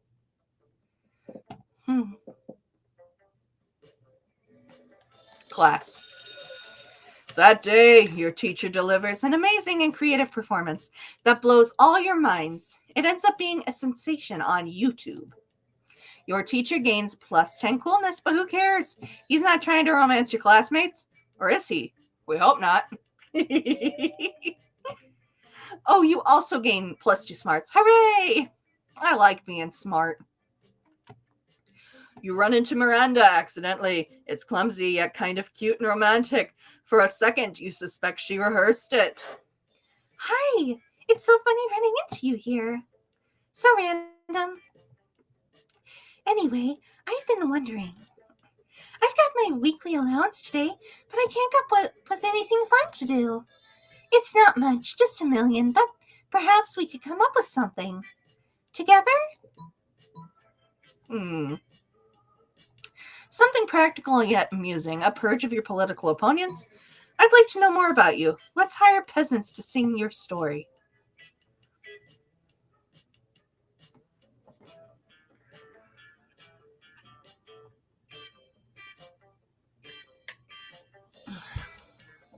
Interesting, because it could be either one of these.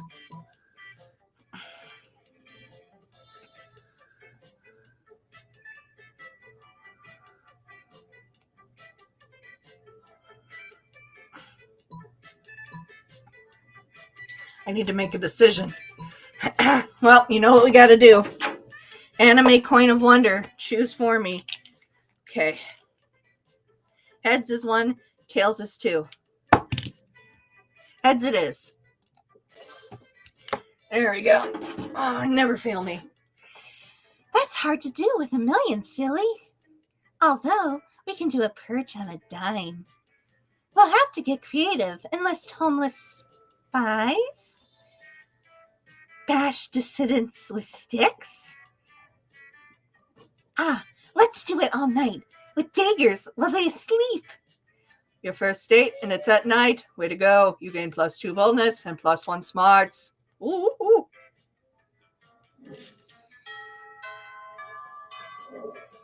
Let's do this. Okay, guys.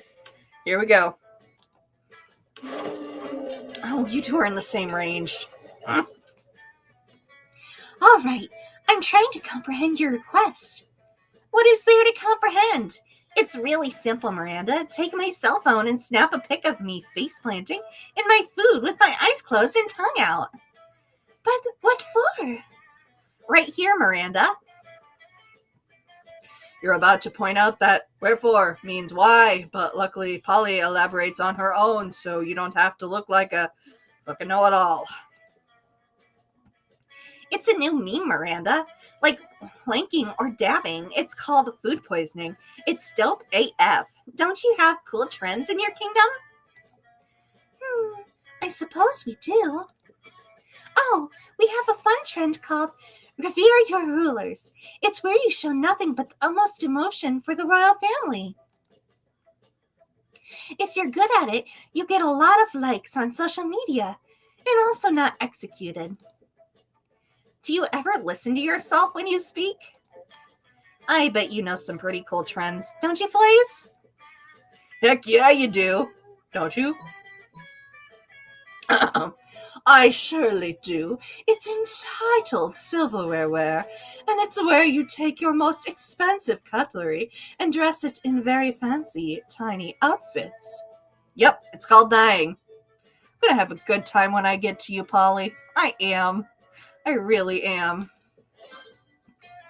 Really? How have I not heard of this trend before?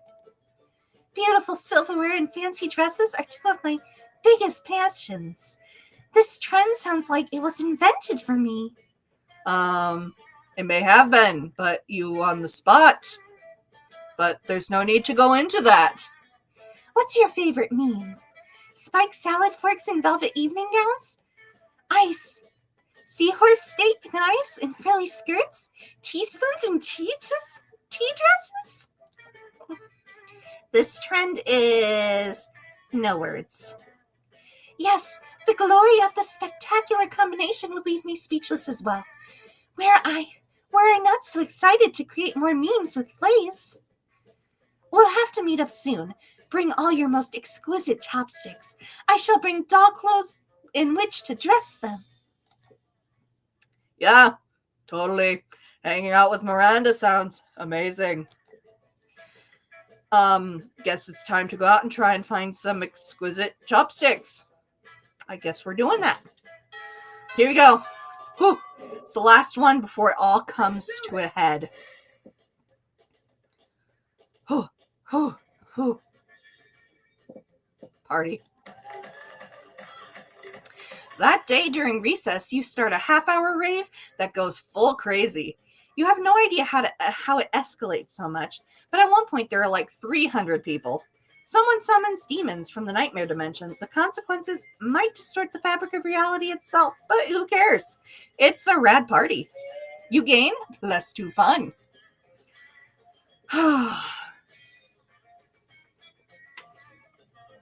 We got this. You're doing the thing that gives you the most life, reading Dragon Heat, when you're approached by Scott and Liam.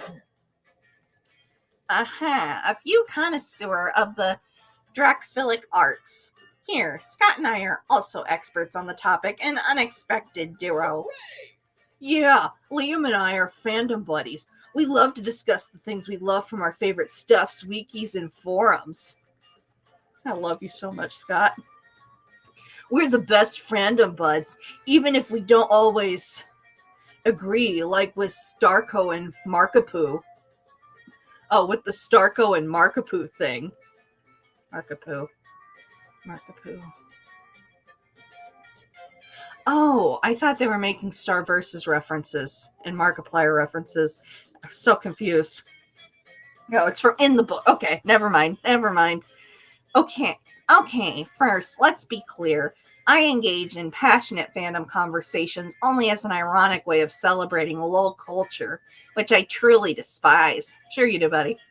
Second, for the 100th time after spending years in Hekapoo's dimension, that is a Star Versus reference.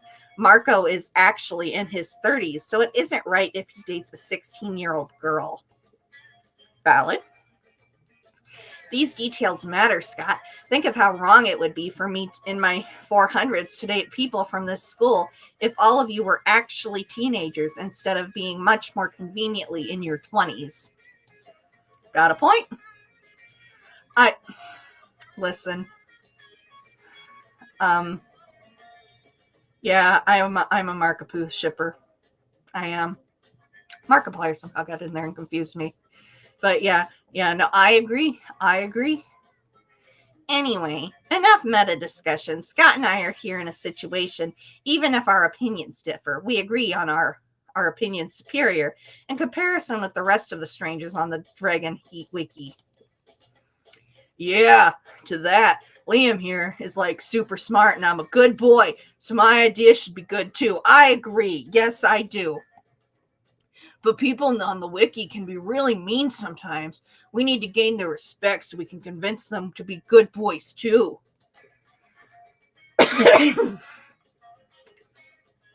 Now we're coming up on the end here. The boys always get me. Scott is right. We need to somehow earn the role of moderator so we can show all those lesser beings who's boss when it comes to the Dragon Heat fandom. Gosh dang it. That's a good joke. But how? Well, I heard there's a bunch of applications you can send in. I know Discord's hiring. I'm sure you'll give us an absurd yet effective idea for a solution, as can be expected from good old Flays. Coming to me? Okay. Let's ask them nicely if they can stop behaving like internet trolls and instead start respecting. That is not happening. Let's write a powerful fanfic set on Dragonheart Wiki where you're depicted as the coolest users who should be respected. This could be a trick, but I can't imagine this one ever working. Yes, let's fight wielding art as our weapon. Yeah, weapons are fun. Liam opens a new document in his laptop. Come on, Flaze, amaze us with your fanfic magic. Oh, dang, you never thought you were going to be the one doing the writing. You weren't prepared for this. Let's see what happens. Liam and Scott, read as you write. Liam and Scott and Flaze were very cool and very nice, and they lived in the Dragonheart Wiki Community Kingdom. And they were so very cool and so very nice that everyone said, hey, Liam and Scott and Flaze are very cool and very nice. We should make Liam and Scott and Flaze our monarchs. And so Liam and Scott and Flaze were kings of the Dragonheart Wiki Community Kingdom because they were the most very cool and most very nice in the kingdom. I shed a tear. It's beautiful. Then everyone became centaurs, and they had centaur sex. Now you're just writing pages and pages of centaurs. It's perfect, right, Liam? I like the part where she said the three of us were very cool and very nice. It's not perfect, Scott. Also, you can't use centaurification just because centaurification is a very delicate fanfic tool that needs to be used under the right circumstances. I think Flaze was just trying to fool us into reading her extremely dirty centaurification fic. So not cool. Aw, she almost fooled me by saying we were very cool and very nice. That was very not cool and very not nice. Very not nice and very not nice indeed, my dear Scott. Why do you always have to turn to centaurification when anxiety, right? Well, at least you got them to read your extremely dirty centaurification fic. Still, you lose 2 charm and 1 creativity. Yeah, I deserve that.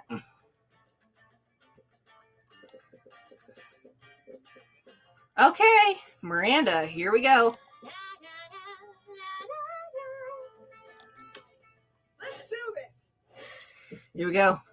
You finally pluck up your courage and ask your beloved to go to Monster Prom with you. What?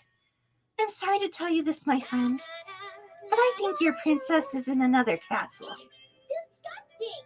This failure haunted you for the rest of your life, and you never moved on, becoming a total, constant failure. You never succeeded at anything again, except for the time you won Monsters Got Talent, but your talent was being a failure at love. It astonished everyone how bad you were at romance. Not any less sad, though. I am bad at this. Well, I think we can chalk that up to a failure.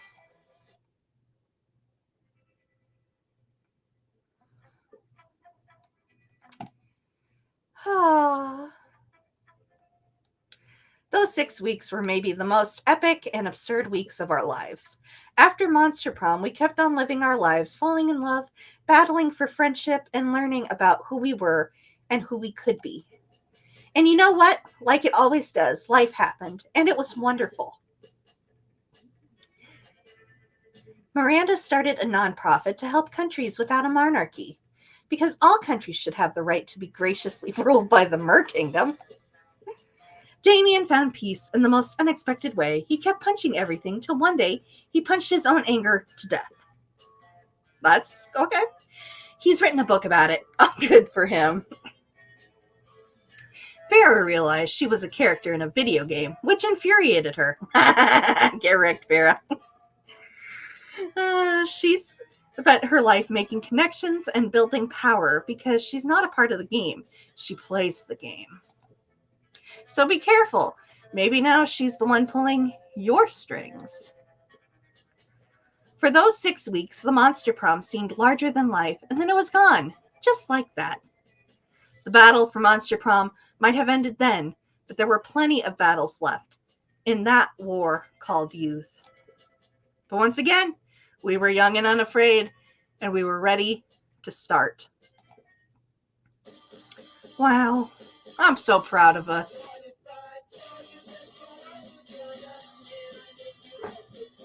Did I get... There we go. Not letting me headbang. Rude.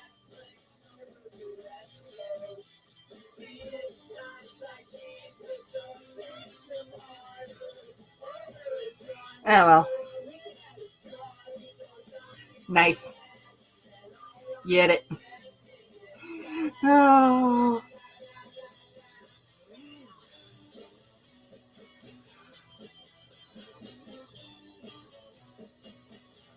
Okay, well, that one was a little more difficult to get through than the last one.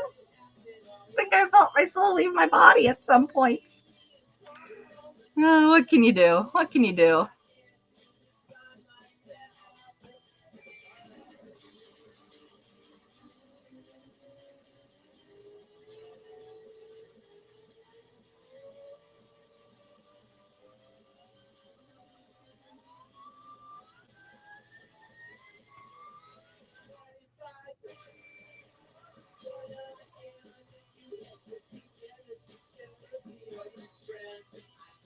Wow, we got done just in time, too, which is pretty impressive.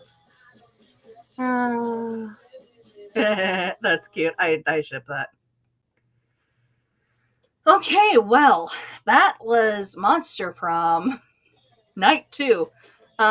We did not manage to unlock any new dates to the prom. But, you know, sometimes... Yeah, I feel that. Yep. Oh. Oh, man. More art. What did I get this time? It's like a treasure trove. Yay, who'd I get? Oh, I like these. Oh, these are nice. It's always fun just to look at, like, the artistry, and these are so cool because backgrounds and foregrounds, and it's just fun. What else we got? And then, them some cuties, little pencil drawings. I like that. What else we got?